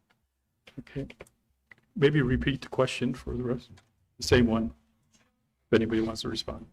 How would you encourage our youth to come back to our community to work after they have graduated from college or university? Anyone? Go ahead. Job creation, enhanced recreational opportunities for their children, and affordable housing. I'll answer that. Make sure that the council has delegated all of the hiring to the chief administrative officer to make sure that the chief administrative officer knows what the expectations of council are regarding that. And I think to inspire our youth to come back here, we need to have more economic development. And with some of our youth, if they're getting those educations and they already got those certificates, maybe they can come back and we could use them to teach the next generation, or have incentives like Ogwari was saying, for businesses that want to start up new, to help these young people to either start up a business or to teach others how to do that career that they just learned. I think that's very important, keep our youth here. Peter? The government of Canada used to have a program called shadowing. If the person needed the experience, they would work along somebody in that job, and they would get the experience from working side by side with somebody. And so I've suggested that when people are going to retire or leave, that they hire the person early on so they can work with the person that was doing that job, so they could learn just from working with the person doing it. Shadowing. Apprenticing. Same thing. I had incentives for the young people to come back, and then mentorship, in my opinion, is really, really high, really important. I saw a group of young people, men and women, come together, learn a skill, and what they achieved in that time was priceless. I happened to be there to witness it. So I think mentorship is huge, and then give them the incentive and the ability to start their own businesses here on the territory. Anyone else? Next question. Please explain how you personally would positively affect the community's whole health and how your initiatives are matched to the community's needs today, tomorrow, and for the next 7 generations. Can you say that again? Did you say that again? I'll try to go slower. Fast. Please explain how you personally would positively affect the community's whole health and how your initiatives are matched to the community's needs today, tomorrow, and for the next 7 generations. How would you make the community more healthful, right? In a sense, paraphrasing, Holistically well, I guess, would be a holistic summary. and well, that's right. How would you make the community holistic and well? Okay. I would encourage more community members at an early age to use our fitness center. We spent, millions of dollars to buy equipment. There are very few community members use the fitness center that they said they wanted. The other thing is access to medicine. I think the therapeutic and pharmaceutical committee is way too slow getting modern drugs that are coming in the drugstores available for First Nations. And so there needs to be lobby work done to correct that so that people have full access to all forms of medical care that are there. And currently they don't. Okay, thank you. Chris? Or no? Anyone else? Yeah. I think that is the ultimate goal, and it's probably not something that can be achieved in the short term when we're thinking, sorry, I can't reach, my belly's in the way. I think that is the ultimate goal, is to to work together to see how we can make our community or help our community to become healthier, and that is put in place by having access to services, having affordable housing, having access to the school, having education, having your culture. They're all of these things that we need to put together, and we can't just do one of those things to be like a Band-Aid solution. It has to be looked at as a whole. And I think ultimately, I'd love to hear everybody's view on how we can do that. I think that's the only way to move forward, because what I need is different from what you need, and what our community needs as a whole needs to be addressed by our whole community. I think one of the issues is not so much the fact that we can't get the people here to do the jobs. The issue is that they're not being hired to do the jobs. So when we have our own kids in the community who are heading off to university or college, and they're looking at the administration office and they're saying, like, how do you get a job there? Nobody can answer them, because most of our staff now, well, I don't know how many, but I know there's a lot of non-Indigenous people that are working there. And in order to make our people heal and maintain a good mind, they need to learn from somebody Indigenous. They need care from somebody Indigenous, somebody that went through this, as every one of us has went through intergenerational trauma. And that's the only way to help our own people, not send them off to a psychologists in Belleville. We need people here that can do that. Until we can keep and pay people what they deserve here, we won't keep the people here. They move because they need more money, because they're not getting paid enough there. Thank you. The question again, because I think that answer was way off. Go ahead, just question, Do you want the whole question or the summary question? summary. What are you going to do to personally to positively affect the holistic wellness of the community? I've tried, like I've mentioned before, I've traveled a lot of different places, and one of my best friends is a place in northern Quebec in Mistissini. He used to go down to Akwesasne, and they would call him the young medicine man. And when I was playing hockey, I had an operation on my left knee through surgical ways. I hurt my right knee, and the doctor said it was exactly the same thing as my left knee. I went to see him. He had medicines that he took from the ground. And I've never, ever had a problem with my right knee, always my left knee that was operated on. So I believe that we need to get the medicines that we need, not from the doctors. We need the medicines that are given to us by the nature. And follow those things like the deer who is a teacher of medicines. And with our holistic healing, what I believe we need to do is we need to tap into our elders. They're the ones that kept us healthy all these years. They're the ones who are going to keep us healthy from here on. And we need more, we need facilities here to be able to treat our people and our own people treating our people. Because we heal better when we work with each other. So I think that's what we need to do, and I think we'll be much better if we can accomplish that, to build those programs and have our own people implement those programs. I need to mention this. The other day, it was brought to me just last week. There is a 100% cure for cancer, brain cancer, breast cancer, any type of cancer. 100%. It was developed by 6 doctors and specialists in Louisiana, but the U.S. government will not allow them to use it because the pharmaceuticals don't want that. They want to keep pumping pills into people because that's where they make their money. Why do you think Honey Sherman was killed in Toronto? Apox, chemicals. But what they are doing right now is they are going to another country that's going to allow them to use it. And anyone that you know that has cancer will be able to be cured 100%. Thank you. Anyone else? I think we said it once already, we really do need to have an addiction center around here. We just need to have it, because it's getting out of control for our youth. It's something that I think should be on top of our list to create. Very good. Okay.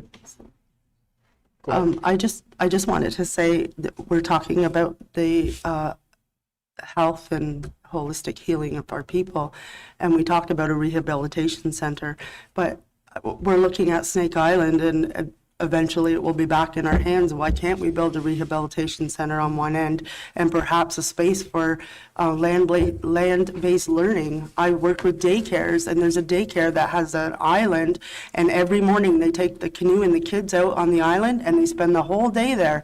Even the kids are cleaning their own fish with fillet knives, and these are daycare kids. Why can't we do that? Like Chris said, we need to learn we need to get back to our roots, how we farm, how we do our herbs, and you know, the things that ancestors can teach us that we never thought to ask how to learn in the past. Very good.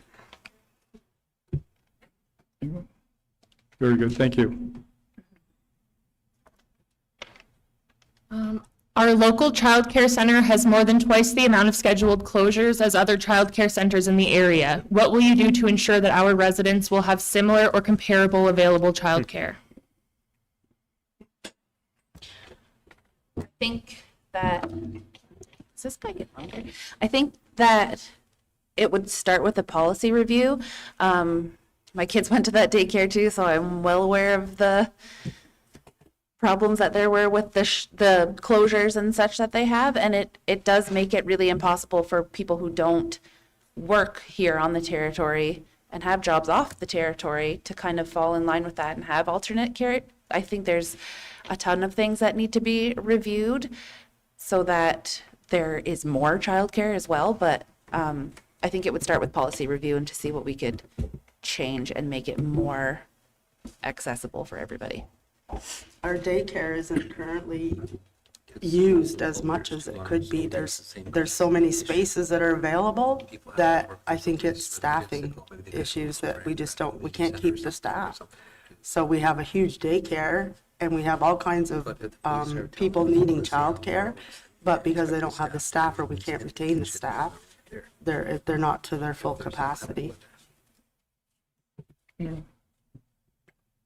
Okay, thank you. Next question, please.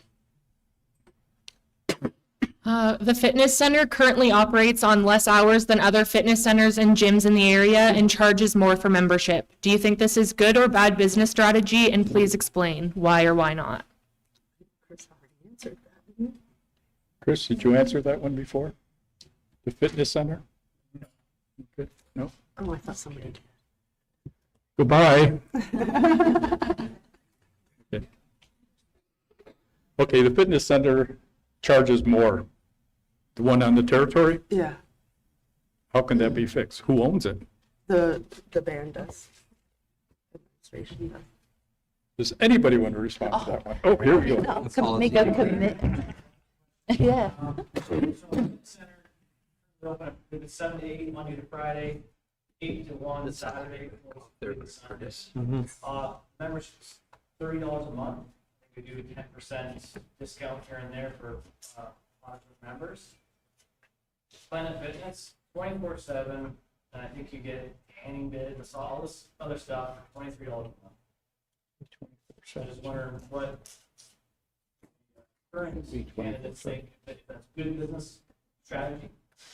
I mean, if we had to look at it from the business side of it, I don't know if I can answer that because I don't know if they generate money or if it's losing money or that aspect of it. But if it's meant to be there for community to be healthy, then it also, and I say accessible, but it needs to be more accessible. $30 a month is so expensive for some people, for a lot of people, especially right now when you're considering the cost of groceries and hydro and paying everything. $30 extra on top of that is a lot of money. So if it's meant to be there for our community to use, then we need to look at how we can make that better for people and less expensive. It doesn't have the same amenities. It's not open the same hours. What can we do differently to make it better and more accessible? Can we let it go unmanned? The gym in Deserano goes unmanned, Planet Fitness goes unmanned for a while, and you have swipe cards to access in. What can we do? Like, I think that should be open to kind of what everybody else thinks as well. I don't have all the answers, but I do think we need to look at it. I feel that, the bigger Planet Fitnesses and they're 24/7.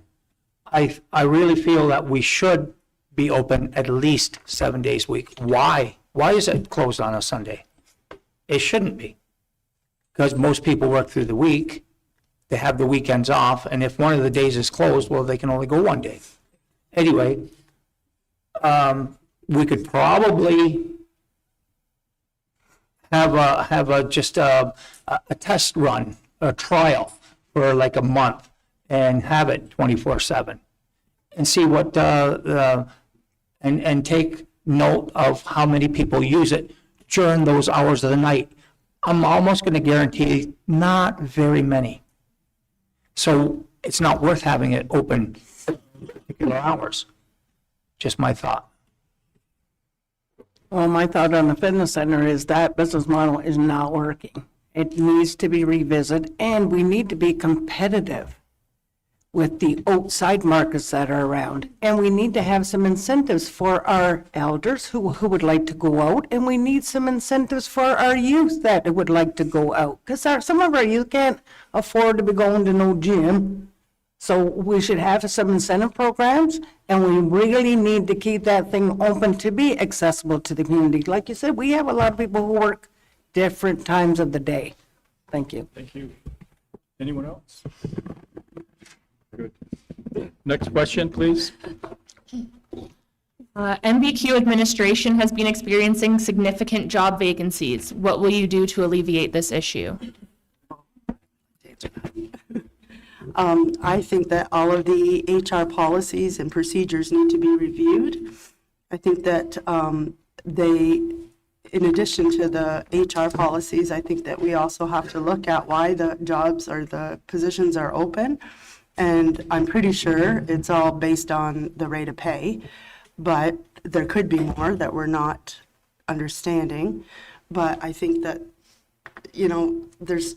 there's not a lot out there right now. People want to work for their community, but they're not getting the positions. And so the whole membership is being left without, because when we have one vacant position, it snowballs. So the next person has to take on 2 jobs, the next person takes on 3, and it's like that all across MBQ, because they can't retain the employees because they don't want to pay a fair wage for the frontline workers. I think to just add on to that too, benefits is a huge thing. I heard you mention that as well. Pay, as you had said, but I also think the ability to promote from within as well, and to have that second stage planning for if the event comes where somebody is unable to return to their position or has to vacate it for even a short-term leave. There is no promotion from within, which is really hard to have people feel motivated or to feel like they're being rewarded for the good work that they are doing. And that in turn kind of reflects on performance sometimes, or how you feel in your position. Maybe you're unhappy in the position, but we should have that option too, and kind of review those policies as well. Sir.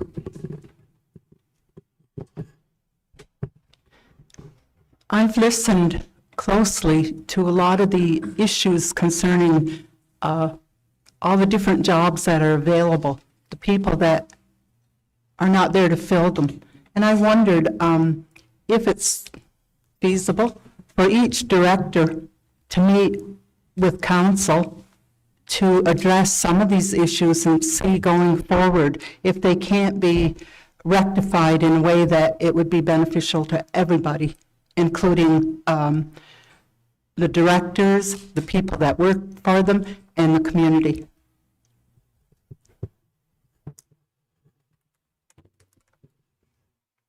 Anyone else? Okay, thank you. Next question, please. So given the rise in fuel prices and environmental issues like rising temperatures, what will you do to create greener infrastructure here in the community, such as biking and walking paths?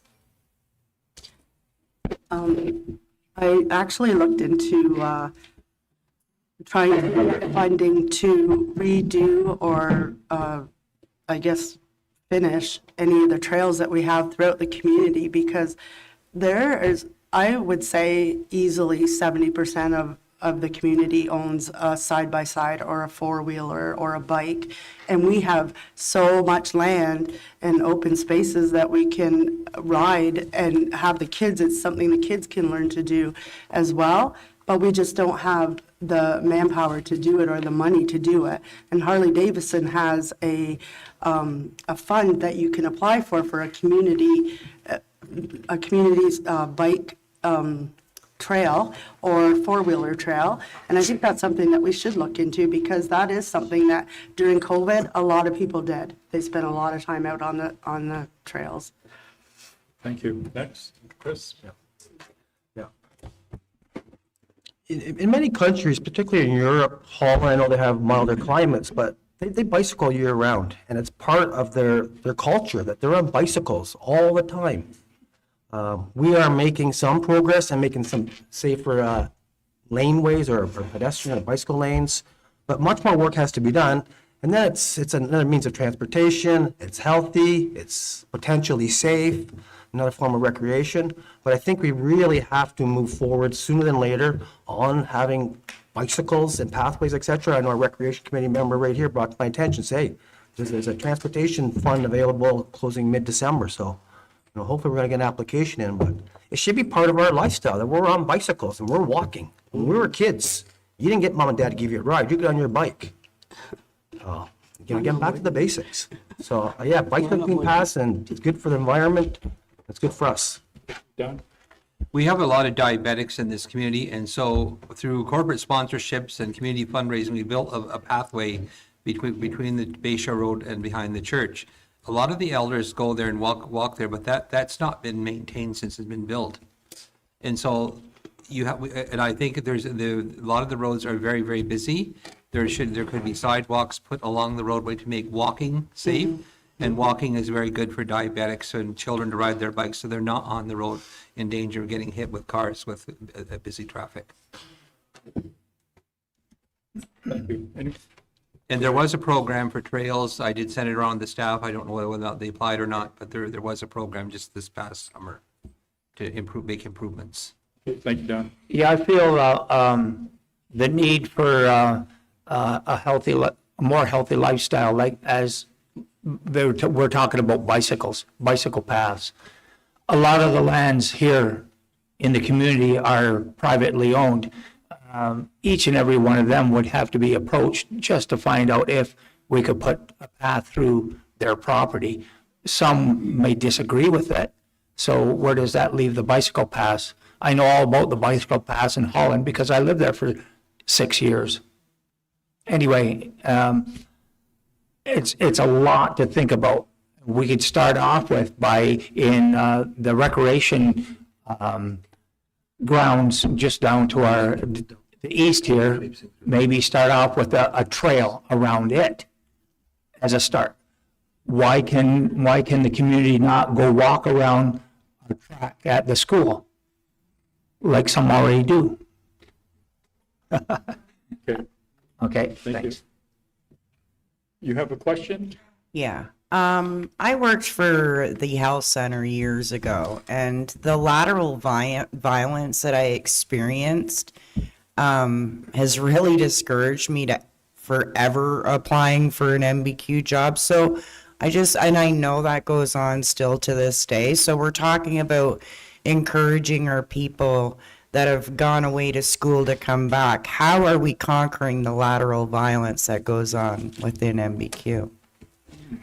I don't think they do. I know they had workshops, a couple of workshops. I know I had to attend one as an MBQ staff or employee, but lateral violence is hot and heavy in every area in this community. And I know I mentioned before that if something good happens to them, very rarely are they congratulated. People just talk about them. And we need to change that. I went through a traumatic event in my life, and I had to reevaluate who I was and what I wanted to be, and who I wanted to be for the community. And I think it's something that everybody has to figure out where they want to be and what position. And I think that we all need to be where we started at the beginning. We're all one. We shouldn't be separating each other, and we shouldn't be knocking each other down because somebody did something better than the other person. We should work together. And that's how, I don't know if you can ever cure lateral violence, but it's definitely something that needs to be done, and it has to start here and at the top. Okay, anybody else? Where I think it needs to start is the bullying in the school from young kids to learn how to treat each other with kindness. But it's not just the community's responsibility, it's the parents, the relatives of these kids. I'm to teach asking them- to about teach the them good MBQ habits. lateral violence, not violence at the school, chief. Yeah, because I know it goes on at the school, because we get complaints about it going on there with Right, kids it being goes on mistreated. It goes everywhere. on in the workplace, because I've Right. seen it. So what are we I've doing experienced to it. stop it, chief? Well, we have a policy about that, and so if there are complaints put in, they are investigated and they're reported on, and there is a progressive discipline policy. We actually have a mandate as Mohawk people, and we're the only people on this earth that are mandated to love each other.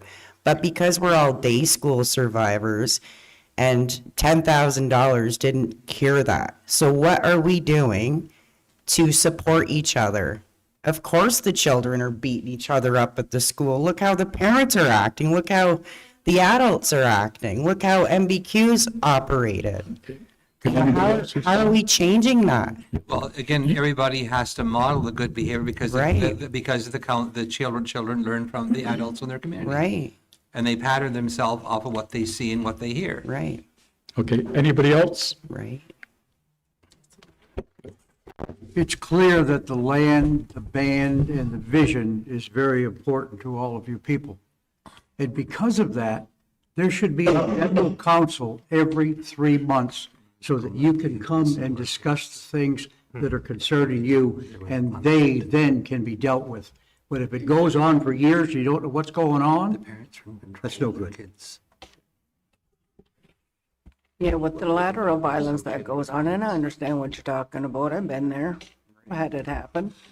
But to me, I feel to me, it's my responsibility as a Haudenosaunee to teach that person that's doing that to me, to show them the right way. And I think that's what we need, and we need to have more compassion for each other. We're brothers and sisters here. We've always have been. So, we need to learn to love each other. Okay. Next question. Oh, I was gonna just Go ahead. kind of add on to that too. I think just a little hint of what Chief had said too. Sorry, I got a little dry spot in my throat. I'm not crying, I don't cry. Is to model the behavior. I think with council, they are the employer of the band. Ultimately, they kind of sit at the head there. They've hired the CAO. But if it's modeled from all of us, if it can start in you and yourself to just be positive and kind and open to everybody, I think there's been a point where we become so easily dismissive of each other and look at each other at one point of your life and don't consider all these great changes that have been made amongst your life. And it's so easy to get stuck in the past, but I think we just need to model that behavior ourselves. Not just, obviously, things happen and they need to be addressed. But that's one place that we can start by being positive and kind and open in ourselves. Okay, thank you. Back to the healing center I speak about. Yeah. Next question back there? No? That's it? Yes, sir. I got most people make statements and a question. I'm gonna make a statement and a question as well. Talk about addiction centers and everything else that are needed in this territory. I've worked with addicts and people addicted to alcohol in the prison system. It's crazy in there, especially for our people, Indigenous people. It's outrageous the amount of people that are inside the prison. But we talk about having a treatment center and everything else on the reserve. It kind of doesn't make sense because we own a business that sells alcohol to our people. Does that make sense? No, like you can't say that there's a problem with addiction on this territory, but then buy a golf course that sells alcohol to our people. Do you feel that is right or wrong? Anyone? I don't think it has anything to do with the drug addictions that we're facing in the community, alcohol, and, well, most of the drugs that are being used in the community are illegal drugs, but alcohol, most of the people that drink alcohol are adults that have drank since they were of age. And it's just like any place else in any city. You have a rehab center, but they have liquor stores and they have cannabis stores. And it's what you do with the rehab center, not what's around it, because you're never going to take away everything that an addict is drawn to. It's just not possible. Addicts will always be addicts. They'll always have that fight. But you can't eliminate everything just because that's their fight. They have to learn to live with it. And it's like taking things away in a room for your kid so that your kid doesn't touch stuff. Well, if you've got addicts who are here and they're looking for help for their drug addictions or their alcohol addictions, we're obviously not going to put it beside a liquor store or the golf course, or I don't know how else you could do that. I think by providing the resources that people who do suffer from addiction need, and maybe it's not feasible, sorry, I'm going to lose my voice, not feasible to have a healing center or an addiction center right away, but to provide people who are suffering with those resources. There are still resources in the community at the CWC and the Justice Program, or there's a few different places that can help these people now, and to make sure that we are kind of pressing that there are options and the safe consumption of alcohol, because ultimately it is so accessible now, it's almost impossible to say, no, you can't have it. But instead of that, maybe we can say, here's the best way to be safe about it when you can't kind of get around the fact that it's there. Do you know what I mean? Does that make sense? I could explain that better if I The problem can. is that the Indian Act says that you can't have an alcoholic establishment on the territory. It's not on the territory. But we own that golf course, that's our territory, so again, like, it's kind of like, Yeah. it's wrong. Peter? Don? There was a time when I was a kid, this was a dry reserve. It was illegal under the Indian Act to have alcohol on the reserve. The people, when they were building the community center, wanted to have dances here. One of the ways they wanted to raise money was to have a bar. They built a bar in the new community center. There it is over there. It's what the people wanted at the time, because they didn't want to be charged because they were having a beer or a drink. And quite a few of the people weren't alcoholics that drank. But what's happened is some of them did get out of hand. Then of course, then marijuana came, then opioid abuse, even prescription drug abuse is happening in our community. The amount of psychiatric drugs that our community uses is very, very high. And our health center tells us that there's an increase in psychosis. And so what I'm advocating for is that the people want to change, that we give them every support possible to help them recover from what their addiction is. And some of them need to go to detox. The Indigenous treatment center burnt down a few years ago. There never has been another one built in southeastern Ontario. There needs to be a treatment center because some people do need professional help, but they should be supported by people when they're trying, instead of condemned and judged. And that's another problem. If you're judgmental of people that are trying to change, it really has an undermining effect. So really, we need to support people who are changing. And it is a struggle for those people to change and adopt a new way of life. Okay, thank you, And I Don. think the necessities of life have to be provided so they have a home and food and shelter and can manage, because otherwise it's more depression and more addiction.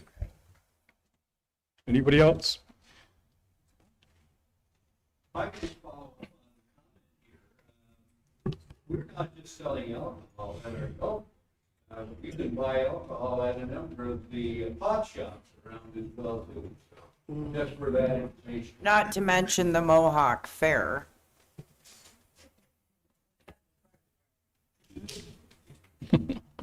Okay. But again, the people wanted the reserve wet instead of dry. That was a people decision. There was a vote on that. Well, I think every person that voted are adults and can decide if they want a glass of wine or whatever. But I think it's just addictions is hard for people, for an addict to deal with addictions. They're always going to have that pull, right? You work with them, so you know they always have that urge. And so it's the mental health. We have to find out where it's stemming from, what started it. There's a reason that they were pulled into addictions and either alcohol or drugs, and it stems from their mental health. And we need the workers here that can help those people, because until we can help them, there's nothing we can do. They'll always go back to that. Okay, thank you very much. That's the last question. So what we do have right now is, I think, looking at the time, if we could have 1 minute for each candidate to wrap it up on your platform. You've got 1 minute. We'll start with Andrew Miracle. Basically, what I just said, we need a general council meeting every 3 months. And you need to hold the people accountable that are representing you, without question. Don Miracle. I would encourage council to get a copy at the Bandhouse of the 29-page report on accountability. There is accountability, it's there for the reading, if you're interested. I'd encourage the councilors to do a lot of research to know what's been done and where the money comes from. There is not enough money to fund all the ideas that have been presented here. The government is looking at cutting funding. The council will have tough decisions ahead. What is the most important to do in the community? You cannot fund every idea. Because as I said before, there's $81 million and already there's funding cuts coming with some of the organizations we're hearing about. And if Pierre Poilievre becomes the prime minister or the Métis get rights, we will have a serious problem with funding our programs and services. So the legislative suite of initiatives is something that the council must pay attention to and give direction on. Thank you. Curtis. It's going to affect the well-being of the people. Curtis. I agree with some of the stuff that the chief's been saying. But today is today. We're here to move forward, and hopefully that we can, and we will. As Chris's signs say, we will. So I'd certainly like the chance to work for you and make a difference. Thank you. Aaron. Bye, I guess. I think that these forums are just so important, and that even though there might not be all of the money to do all of the things that we want to know, we should not lose hope that these are the goals of our community and that these are the things that our community wants to see.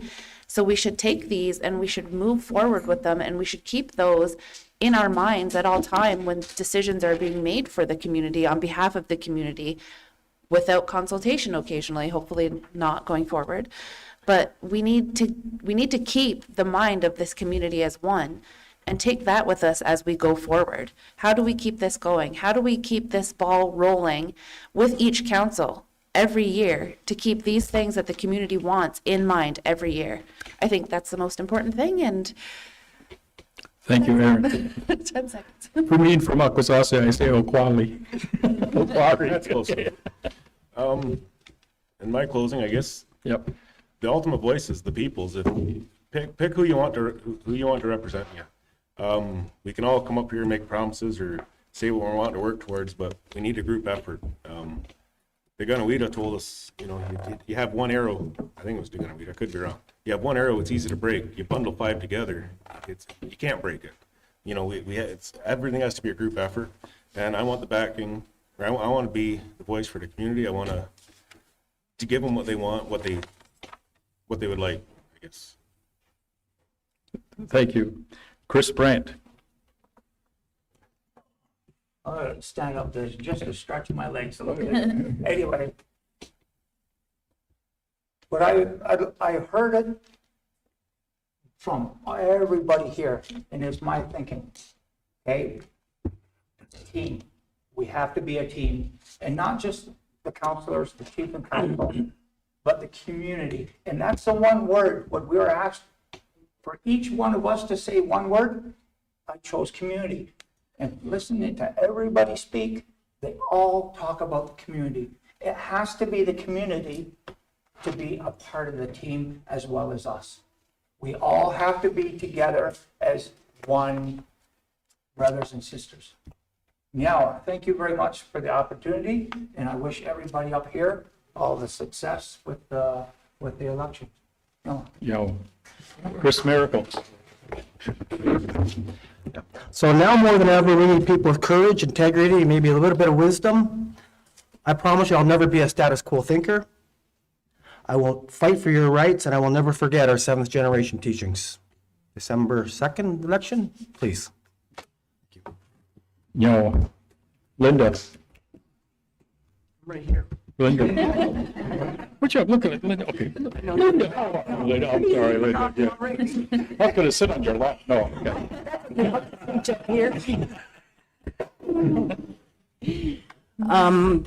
All I can say is I will work my hardest for everybody, and anybody asks me to help, I always try to help. And my biggest thing is my heart. My heart is for my community, and always has been and always will be. And my door was always open and always will be. So just use your conscience and vote with your heart. That's all I ask. Thank you. Nyawa. Ainsley. I would like to thank everybody for coming out tonight, but one of the things I do want to ask is that if you do reside in the community and choose for whatever reason not to vote, and you take a personal stand, we will never move forward. If only one of us tries to make a change without support, we all lose. So please, if you or a friend or a family member is 18 years or older and want to see real movement, then vote. If you don't vote, then we can't get change, and we need the change. We need to hear from everybody. I will not make any promises to you because I do not want to make a promise I can't keep, but I will try my hardest to fight for what is right, not only for the community, but for all of our organizations and all of our people and families. We have to work together, and that's the only way it can be done. Yeah. well, I would like to say thank you to everyone who supported this team and who encouraged us to keep going. I know there's a lot of things to digest and to go forward with, but if I am elected, I would definitely do my best to communicate, to be honest, and if I don't have an answer, I would get one and make sure that you get it in a timely fashion. And I'm not here to see what you can do for me, but what I can do for you as a people, as a community, as a team. Thank you.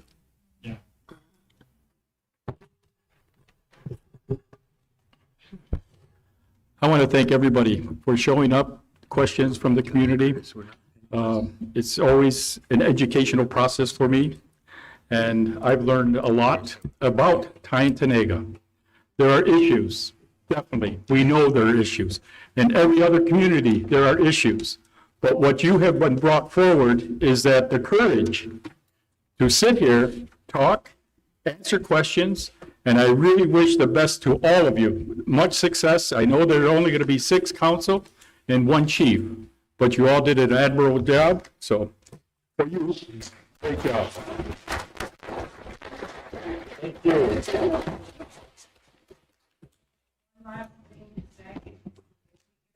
Stacia and her husband in her prayers.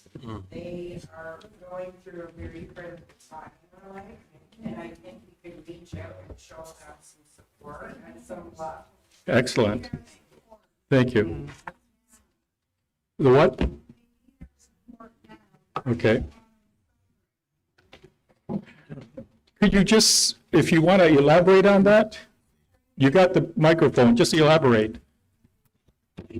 Yeah, Stacia Loft, she had to rush her husband to Toronto's, what hospital, boo? Where's my daughter?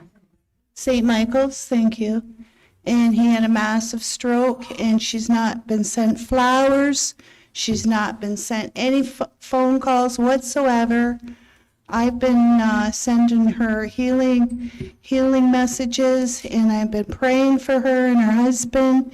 And she needs support bad. She's using all her money up for all the motels. There's not any support coming from MBQ. They haven't even sent her flowers, for gosh sakes. No phone calls, no nothing. And it's literally breaking my heart. Well, thank you for that. And I think that the people here and also that are on the line heard your message loud and clear. Thank you. Everybody, thank you very much. Be careful out there.